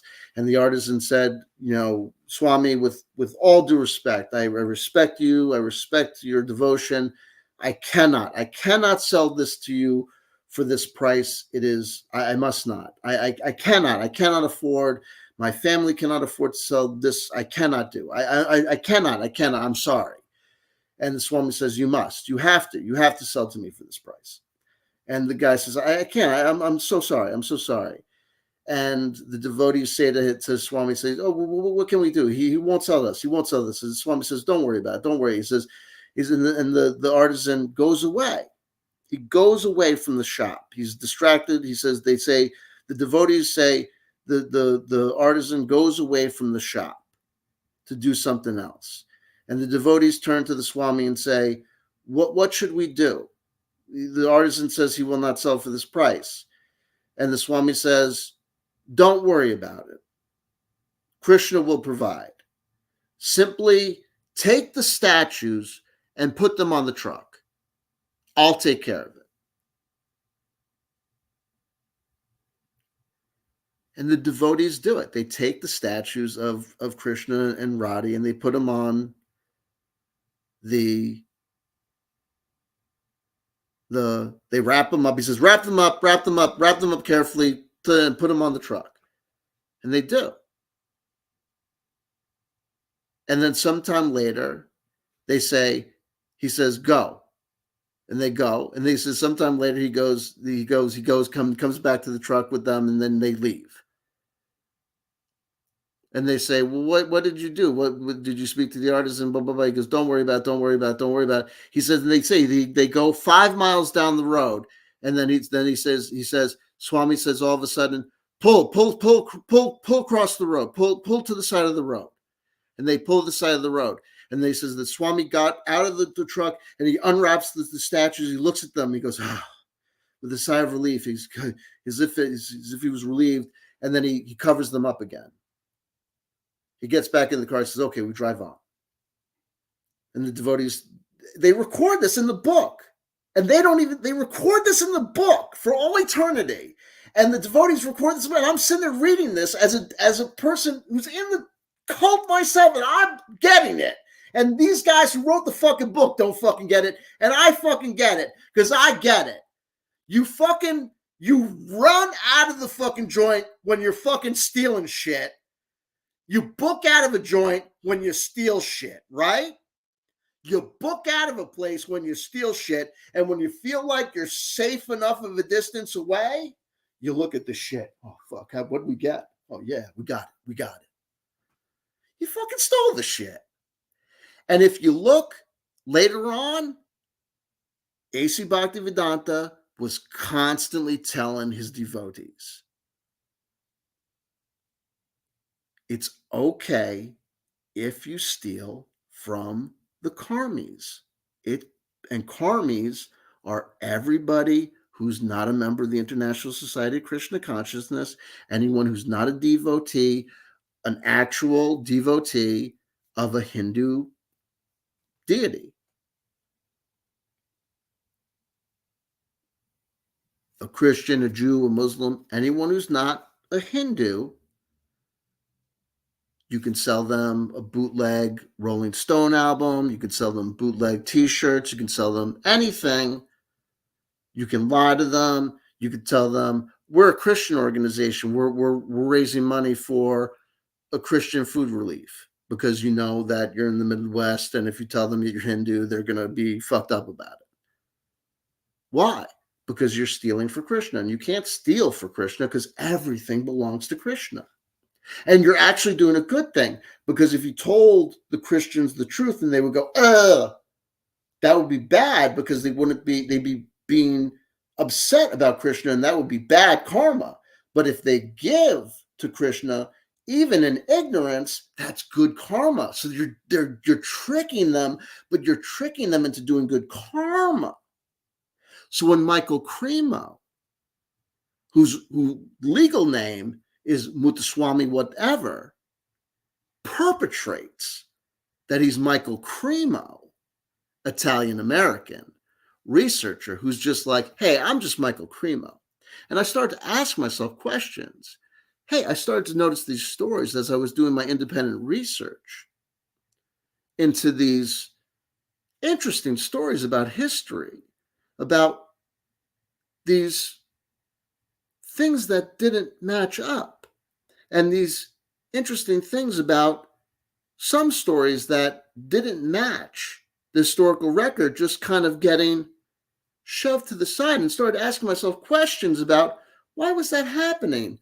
and then not disclosing the fact that the only reason he was doing that was because he just wanted to prove that the Bhagavad Gita was fucking true. So congratulations, Walter Bosley. If you're basing anything on Michael Cremo, you might as well base your shit on Keith fucking Ham. Do you want to do that? You can. It's your freedom. You can do whatever the fuck you want to. Hello, Jelly Beans. How you doing?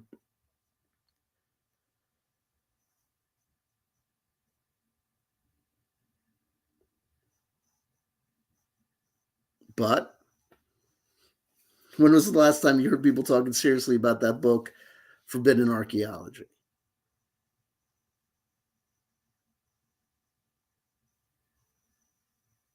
The world is the world. And it goes round and round. And I'm not trying, believe you me, I like Walter Bosley. I'm not trying to talk shit about Walter Bosley. It just comes up. You know what I mean? It just comes up every once in a while. It just came up as a side to Dr. Joseph B. Farrell. I'm not trying to talk shit. I mean, that was just the reality of, like, I know who Michael Cremo is. You know what I mean? Like, you know what I mean? It just is what it is.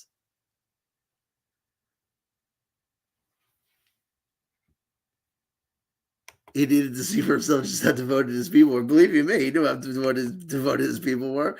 He listened at the end. Listen, at the end, AC. Well, hold on. At the end, some theories stand that A.C. Bhaktivedanta may have learned how loyal his followers were when they poisoned him to death.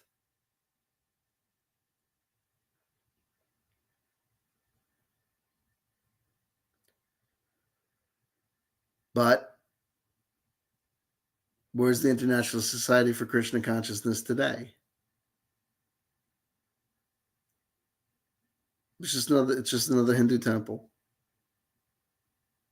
with making no real moves now to make new Western converts. You have a dwindling number of old Western devotees, and the children of those Western devotees, those who remain after their own Roman Catholic Church style rounds of sexual harassment and sexual abuse problems. Oh, by the way, they allowed the main perpetrators of those sexual abuse crimes to be buried in the holiest of lands in India. So that was great. Thanks. They are basically a dwindling organization that just basically are Hindus now. That just you have this dwindling number of Western converts who just intermarry and just marry to new Hindu converts, and so it just will, in a couple of years, if it exists at all, will just be another indistinguishable Hindu organization that people go to as another temple.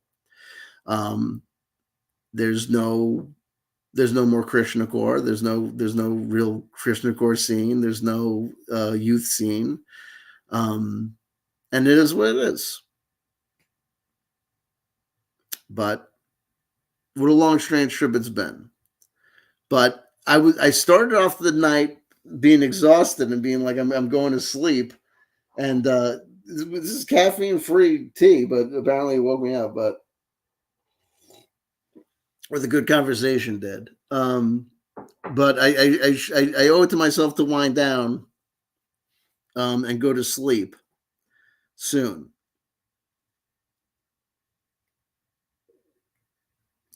So if anybody has any questions for me, let's do that.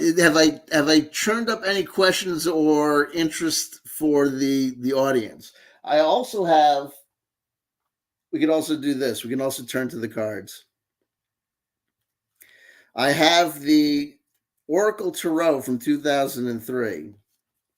I also have video recommendations. We have Reemsey did a recent video on the final Kiss show that happened in Madison Square Garden. This is an interesting thing. Yes, this is an interesting thing because much in the same way that we had that weird synchronicity where the night before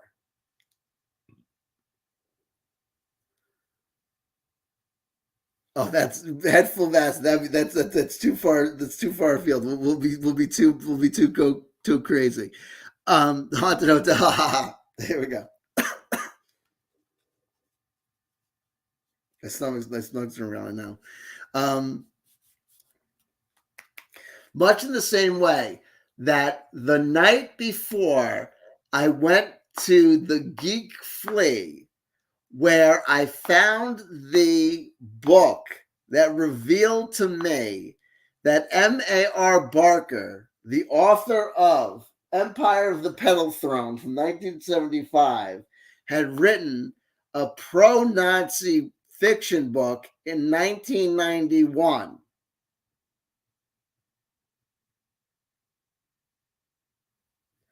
The night before I learned that, I thought I had learned, but then was relieved to learn that I was incorrect, that Walter Bosley endorsed the term name stealers. I thought that Reemsey had attended the final Kiss concert in Madison Square Garden on December the 2nd. And I was upset initially because here's what happened. So I started watching Reemsey's video about the final Kiss show. And I was like, damn it. Reemsey was in New York and he didn't look me up, bitch.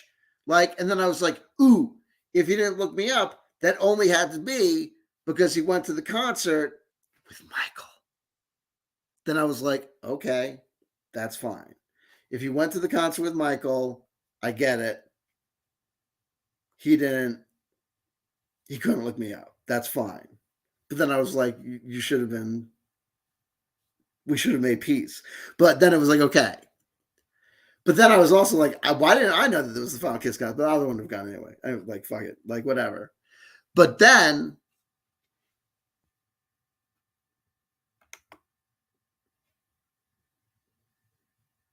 that's true, right? Don't do. That's what happened? Elephant in the room. Check this out. Do you know who Jerry Cthulhu was in the live chat like 2 or 3, I don't like a couple of days ago, and brought up Vitrolic Vic. Holy fucking shit.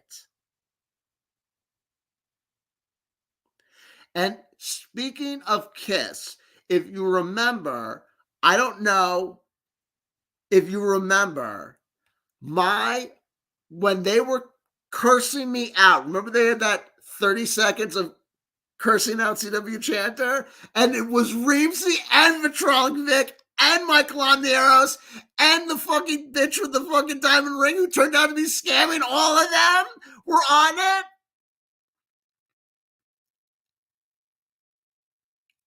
My big insult about Vitrolic Vic was Vitrolic Vic looks like Paul Stanley and Gene Simmons had a baby and it died. That was because that was what they were just making fun of me. But that's I just bring that. I don't have a real problem. and I was upset when I realized that Vitronic Vic and I never even understood how that fucking how they broke up. Not they broke up, but like how they got. I remember. I guess that was what happened. I remember that they had a big falling out, and I never got to really the bottom of what that falling out was. But I think it was that, right? I think that was what was said. And I think I told Vitronic Vic that comment that I had, and I think that they were okay with it. And then Vitronic Vic just disappeared. They're one of the people that just kind of just went away. But um, but here's the thing where I'm going back.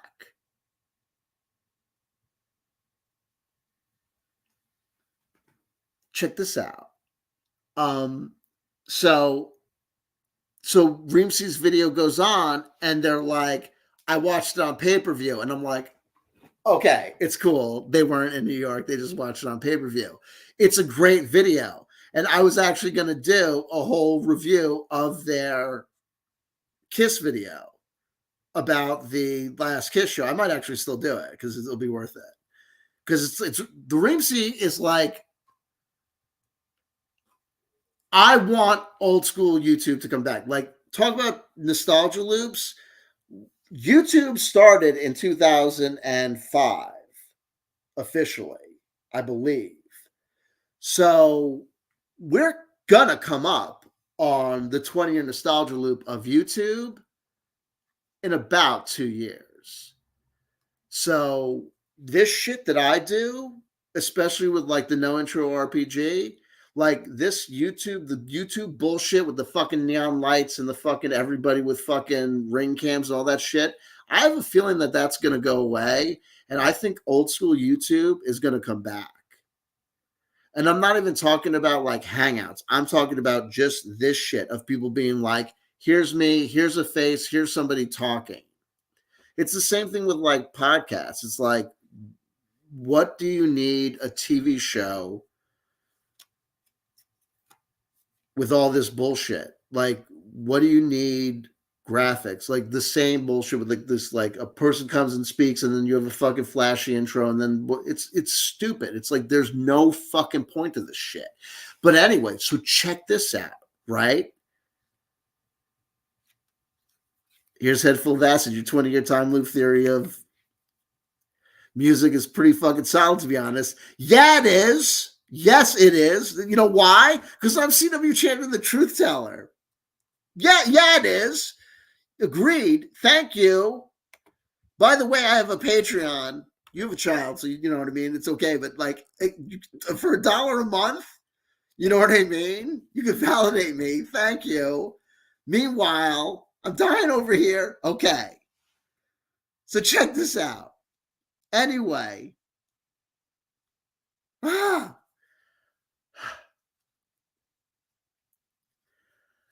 I go to, so the whole thing is like, remember the thing with Walter Bosley is like the night before I think Walter Bosley's a neo-Nazi, and it's like, oh, thank God he's not. But then the next day I'm like, but this guy's a neo-Nazi. Like coincidences. So I'm like, Reemsey was in New York City for the Kiss show. Why didn't he look me up? Oh no, he wasn't. It's okay. The next day I'm on Instagram. Do you know who was in New York City for the final Kiss show and met Gene Simmons because she did the whole fucking sign it up and do the whole fucking meet the band and everything? Natasha Nix. And we're mentioning Jiggy. Remember, she got into a fight with Jiggy because she thought that Jiggy didn't she get into a fight with Jiggy at that conference because she thought that Jiggy was mean to Jay Widener? Wasn't that the deal? Or some shit? But still, I commented on her Instagram post. I didn't say anything, but I was like, girl, like, why didn't you look me up? Like, I was like, what the fuck? Like, I was like, you seriously? You didn't fucking drop me a fucking line?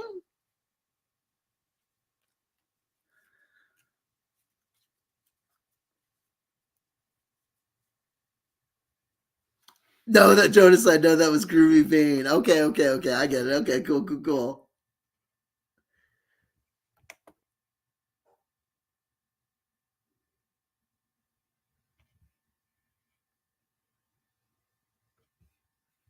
No, I remember. Yeah, she totally stuck up for Jay. There you go. There you go. There you go. But Jiggy went there with her and felt, oh my God, oh my God. There you go. Oh my God, Lee Velvet. Jesus Christ. There we go. My God.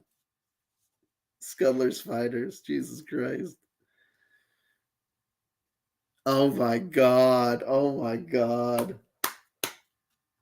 You know, Lee Veltman used to call me on the phone every once in a while. You just freak out. The High Priestess. Feminine influence, inner guidance. May you find her now. So turning corners, feeling good. My stomach is growling, which means I got to eat something before I do put my head to the pillow and go to bed. But I will go to bed soon. When I started the stream at 10:30, I was literally feeling like I was slipping off to bed, and that was even why I didn't do this as a Patreon stream, because I said I'm too tired to even do the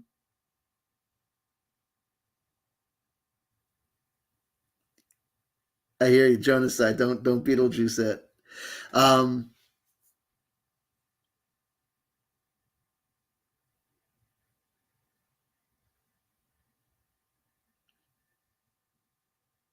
you don't want to build the two up.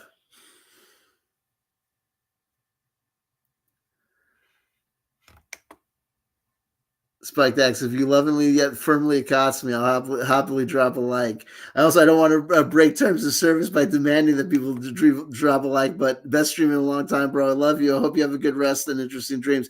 I'm sure I will. You know why? Because I'll remember the dreams because I'm not the high. Um, Turning a corner, feeling good.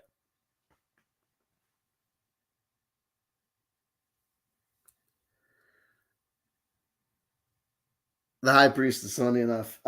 Save me from the enemy myself. I need help. So I needed to reach out to help. I need accountability. I need adult supervision. That's the real situation for me, is that yeah, I need, yeah, an RFMN, there you go. I quit smoking a few months ago and the dreams have been so fascinating. Marijuana is the dream killer. Yeah, for me, it definitely is a lot of killers for me. And not speaking, ill of it for other people that it might work for. It doesn't work for me. It really doesn't, and it hasn't been. And it needed to stop. And I need external support in stopping. And I close myself off for that external support in order to keep on using. So I cut that ability off from myself by outing myself and opening myself up to help by outing myself to my family and friends, um, and coming clean. And that's a good thing. And then it's, why'd you do it before Christmas, and why'd you do it before New Year's? Come on, you do it after New Year's resolution.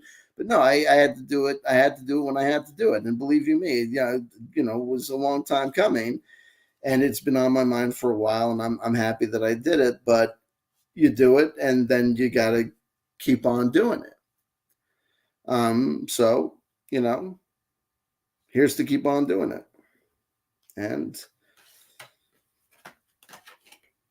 this card in this deck keeps on coming up for me.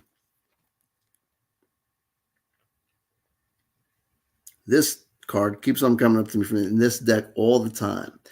They're Five of Swords that they call challenges, problems, but it's a good one. It's a good one. Because challenges, problems, tests, they're growth opportunities. It's tough, it's a challenge, but it's what makes us. It's what helps us grow. It's a good thing. If we accept it as a good thing, and it can be a great thing and it can be a fun thing if we choose to embrace it as such. Challenges and problems can be seen as puzzles and games.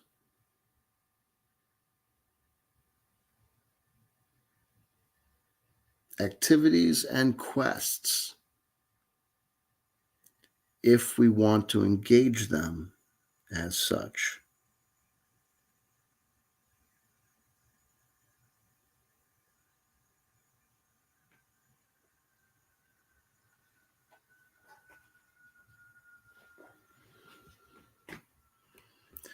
Spike Dax, a lot of channel stuff was happening last Christmas, New Year's time, if I remember correctly. It's quite possible. I'd have to go back to see.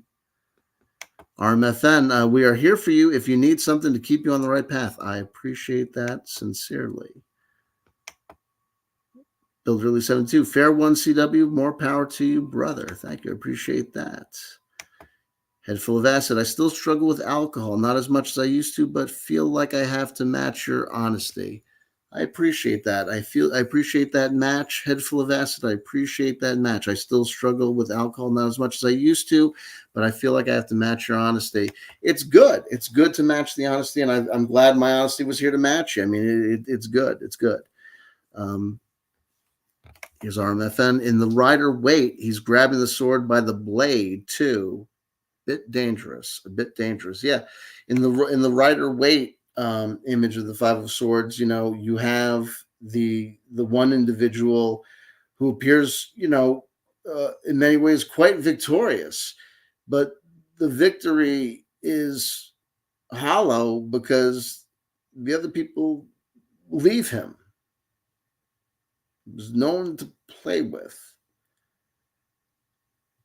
You may have vanquished all, but you're just left there, in many ways. Build Release 72 says alcohol is and always has been my personal Achilles heel. Believe you me, for me, the marijuana and the alcohol is the same thing. What happened for me really was the alcohol was given up and I kept the marijuana as a secret crutch. And I was able to give up the alcohol as long as I kind of was, said and, was kind of masquerading to the world. Oh, look at me. I've given up this alcohol. Oh, I'm totally clean and sober. I'm totally clean and sober. Oh yeah, I'm off weed too and off weed too. And in the background was, and everyone was praising me and my sobriety and my sober lifestyle. But in the back of my head, I'm thinking to myself, I'm a sham. I'm a hypocrite and I'm a scam artist. And I was part of the fellowship of AA. And then I couldn't in good faith continue to be there because I knew that I was, there are people that happily go to AA meetings and feel no problem there. I know people that are in AA and sponsor people, though they are daily, just absolute, complete, total friggin' maniac weed smokers. I just could never do that. I just felt so conflicted. I couldn't deal with it, so I just, left. And it was, kind of broke my heart. And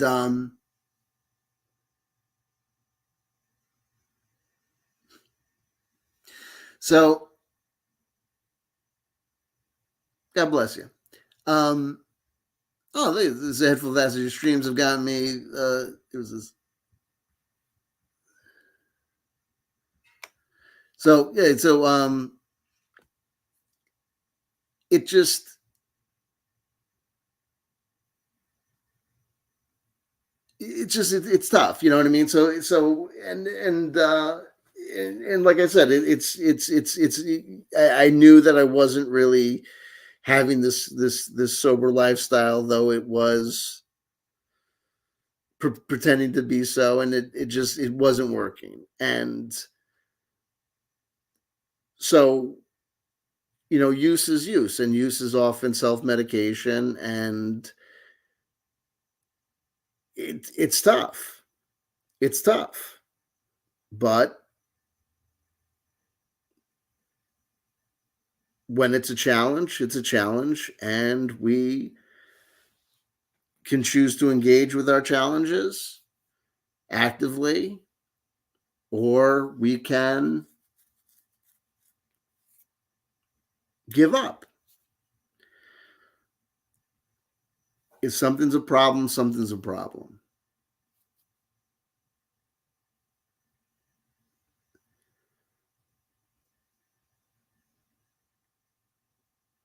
And so we deal with them, and that's all we can do. I do remember Chanter's Christmas Kids.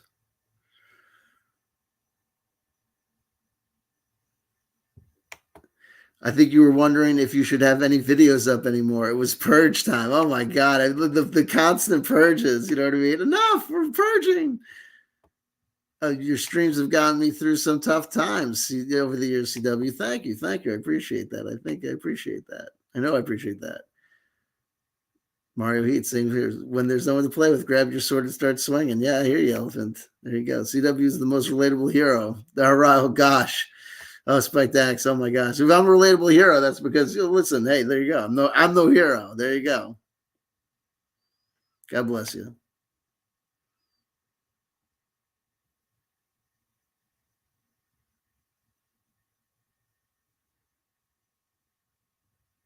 Head full of acid. I went through the same thing in AA and CW. There you go. AA has its problems, and it's, you know what I mean? It is what it is, There you go. What a great stream to start winding down the year. Much love, CW. Absolutely. Thank you, guys. Thank you. I appreciate it. I appreciate it. There you go. It's a good one. It's a good one. It's a burner. Builder Lee 72. Totally agree with you, Mario Heat. Strange thing. I woke up just after 3 a.m. here in the UK and saw CW on. There you go. All right. All right. Here we go. I'm from a long line of alcoholics and drug addicts. I know you're struggling, trying desperately not to be something you are, almost certainly to be in the end. It is what it is. Hey, look.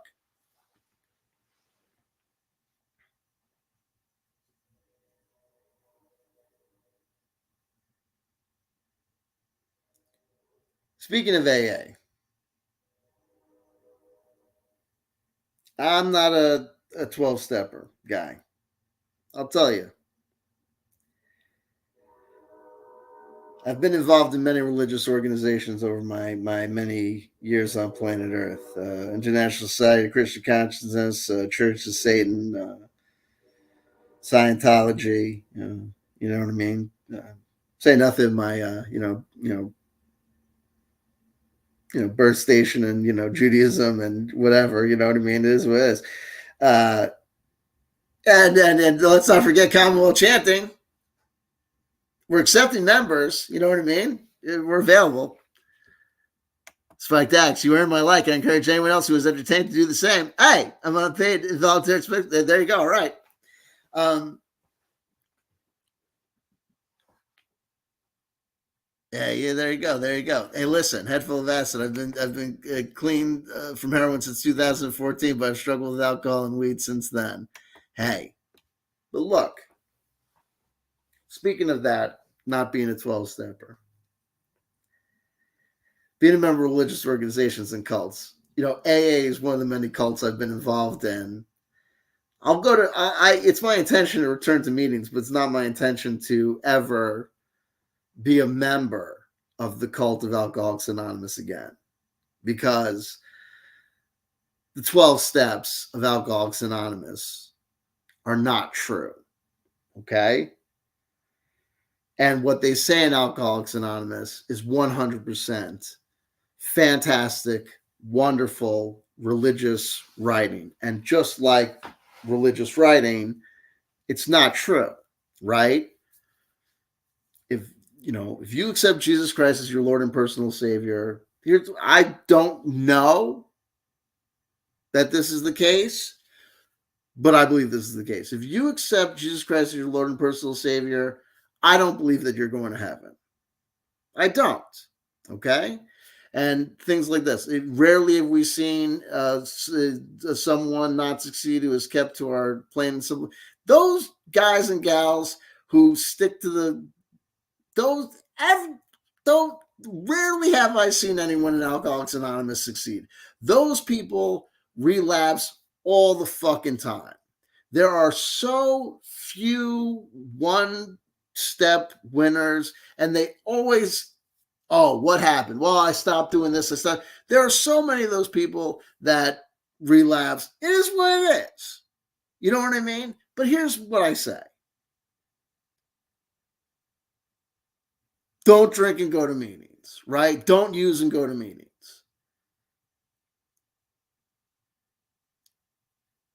The consumption of certain substances have detrimental effects on your body, right? Alcohol, heroin, cocaine, right? Drugs are bad, okay? Like certain things, if you use them, if you're a certain type of person, if you use drugs or things that excess, is going to hurt you, right? So don't use them, right? If you're one of those people, right? And if you do use them, stop. As soon as you can stop, stop.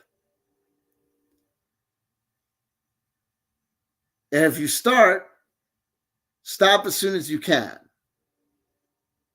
And they say, oh, it's not a revolving door. Okay, but it is. And they say it's not a revolving door because they don't want you to keep on relapsing. But if you do keep on relapsing,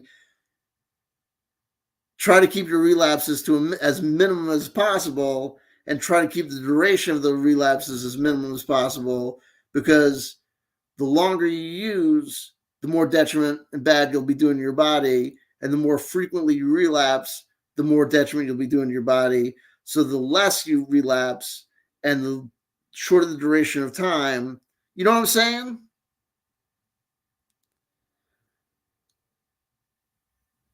So don't use and keep on going to meetings or whatever. Just, we're all supposed to be not using as much as we can. And so it's a struggle, but just whatever. But here's the problem. You know what I mean? It's not easy. And we're all working on ways to figure it out. And they're working on science, and they're working on different medical things. You know what I mean? Yeah. You know what I mean?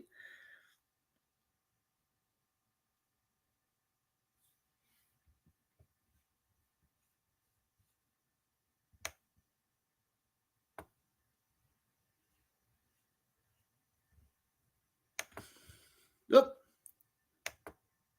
Third party's cookies blocked. What? Here we go. These conversations are far better for my continued want to change. Nice one, CW. Well, hey, there you go. I'm doing good. There you go. Everything happens for a reason. Just the Bucky, just the people would lie, and when the counselors would walk out, it would all go to what drugs were the best and why.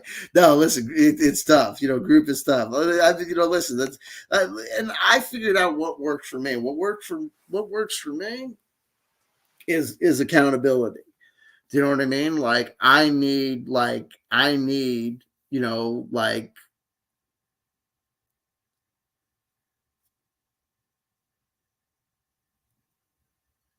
need people to be able to check me. Do you know what I mean? I need people to be able to breathalyze me and check my piss. Straight up. And I need to know that people can do that to me. And I need to know that shit's happening on a regular, frequent basis. And so I sign up for that shit.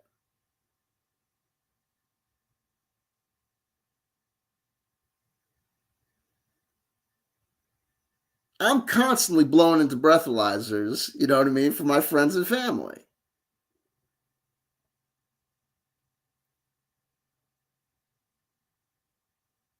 Because and when I was in AA, they were like, "Yo, you shouldn't do that. That's no, that's relying on externals. You know, you because." And now I'm like, "Fuck that," because relying on externals and having people blow into a breathalyzer, that kept me off alcohol. That kept me off alcohol. Alcoholics Anonymous never kept me off alcohol. Knowing that people were having me blow into a breathalyzer all the time, that kept me off alcohol. Knowing that people were going to know that whether or not I was drinking, that actually kept me off alcohol.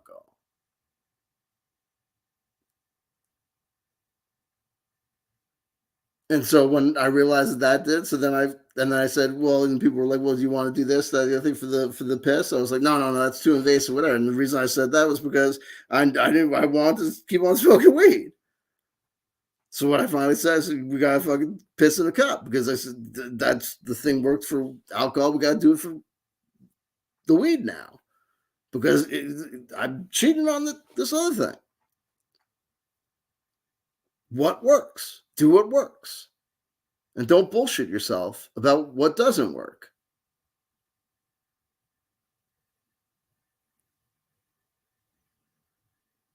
Figure out what works, and what works.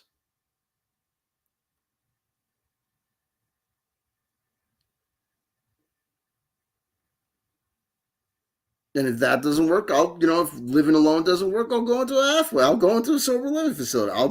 We'll figure it out.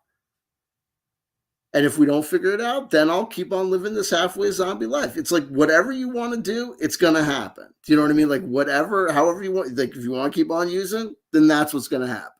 And if you want to cry about it, okay. But then it is what it is. You know, it is what it is.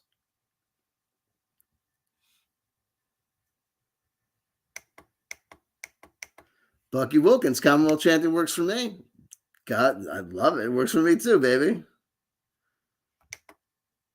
Jonas side, 21 years off meth. I could drink, but do smoke weed. Okay, awesome. Whatever works for you, baby.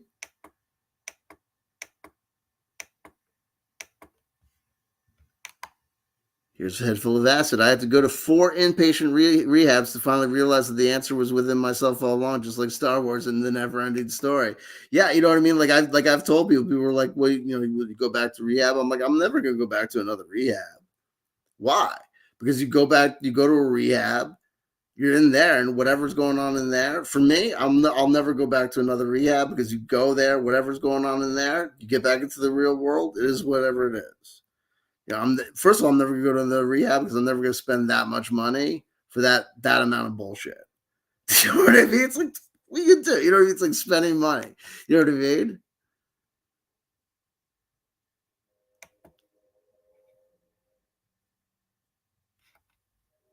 Ay, ay.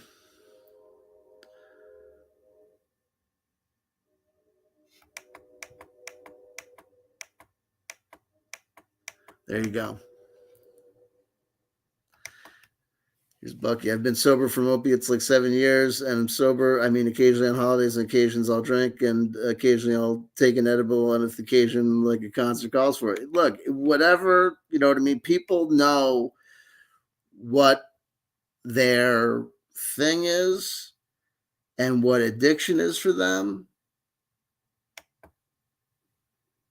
And, you know, what sobriety is for them and what relapse is for them and what realization is for them and what denial is for them and what living a lie is for them, So, to thine own self be true, you know what I mean? All those cliches. So it's like, um, I knew that it was time for me to acknowledge that, shit was fucked up and shit had to change and I wasn't happy and I was experiencing intense amounts of life dissatisfaction. I wasn't thinking straight about things. I was getting confused and it was just not working. And I wanted a shakeup and I needed a change. And that's, what I activated. And, look, it's like, talk is cheap on day number two. But I got to be, but here's the other thing. Look, here's the other thing. We got to be straight too. Hey, I did 2 years um, off alcohol and weed. I had like 2 years of pretty solid, a pretty solid 2 years of sobriety off everything. And during this time that I'm describing of relapsing on weed, you know there have been periods of time where I was straight off everything, where I'd gone like 72, 3 4 days off everything. So like it's not as though um this stuff, and it's like, and we are talking about weed, you know what I mean, like when you go off like alcohol, like alcohol is deadlier to go cold turkey off of than heroin. um I know that I'm addicted to marijuana. Like I know that we're like and we talk about like psychological addiction. Like psychological addiction is like no fucking joke. Like your brain is who you fucking are. Like your psychology, that's who you are. When people talk about like psychological addiction, like it's like whatever. Like what do you mean like whatever? Like your brain is who, like if you take LSD, like you're like that's you, your world is psychedelicized. You know what I'm saying? Like your whole reality has changed, right? If you're psychologically addicted to something, in my estimation,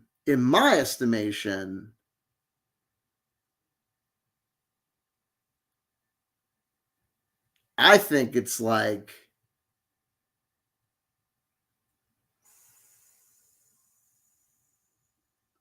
I wouldn't say like more than physical addiction, but it's like,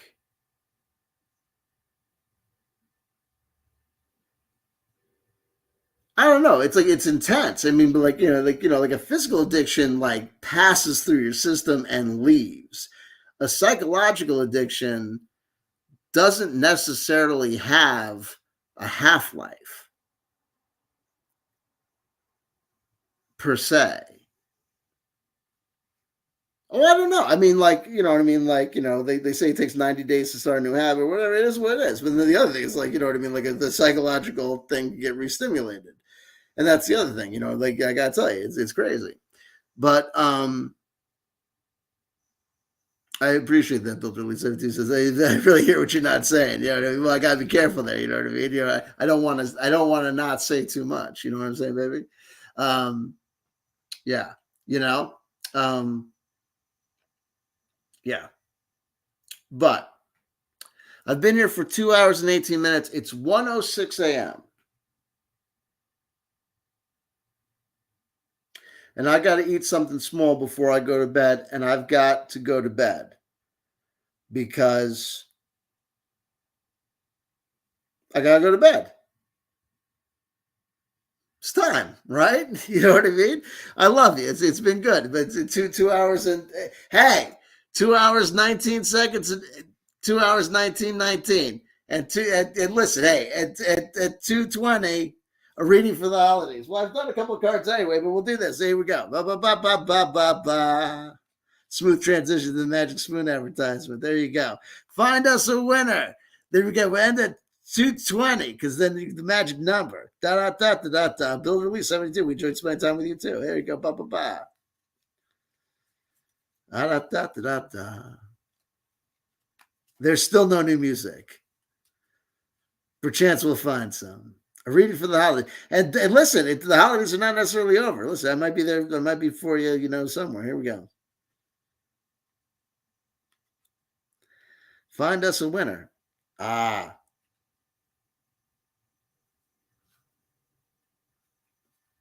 what do you know about this?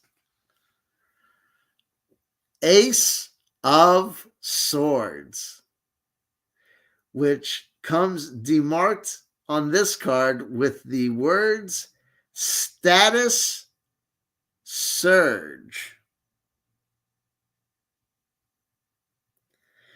We grab our intellectual power and we thrust and move forward. Status surge. And this is telling because we have clear intellectual insight and power. We clear our heads.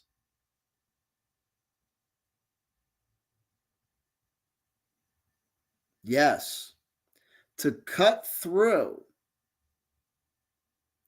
the dross, to cut through the misunderstandings, to cut through and to understand. And in doing so, we rise above.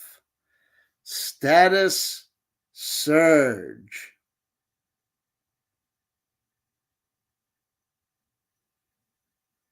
There you go. We will see more of each other, for sure, as the days go forward. If I don't see you before the Christmas day, if you celebrate, or if you don't, a Merry Christmas, a Happy Yule unto you and yours.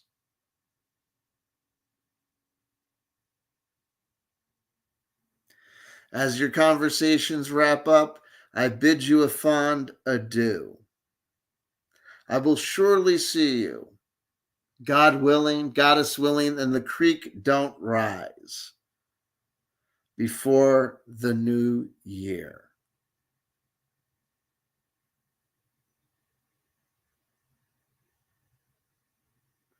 I love you, I love you, I love you. If no one told you they loved you today, someone just did, and that someone is Walter Bosley, Michael Cremo, and Carrie Cassidy's bank account that General Flynn gave me permission to close because he's a Fed working for Juan O'Savin on account of Michael the Greek,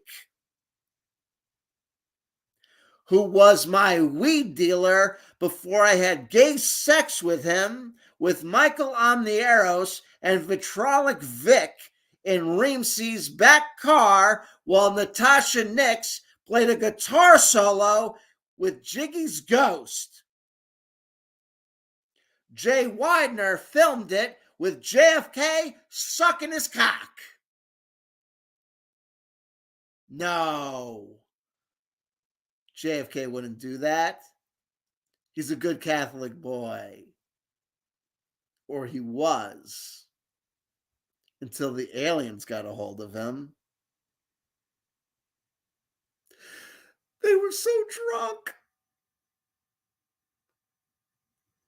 I hope he doesn't drive. And scene. Love you. Peace. Merry Christmas.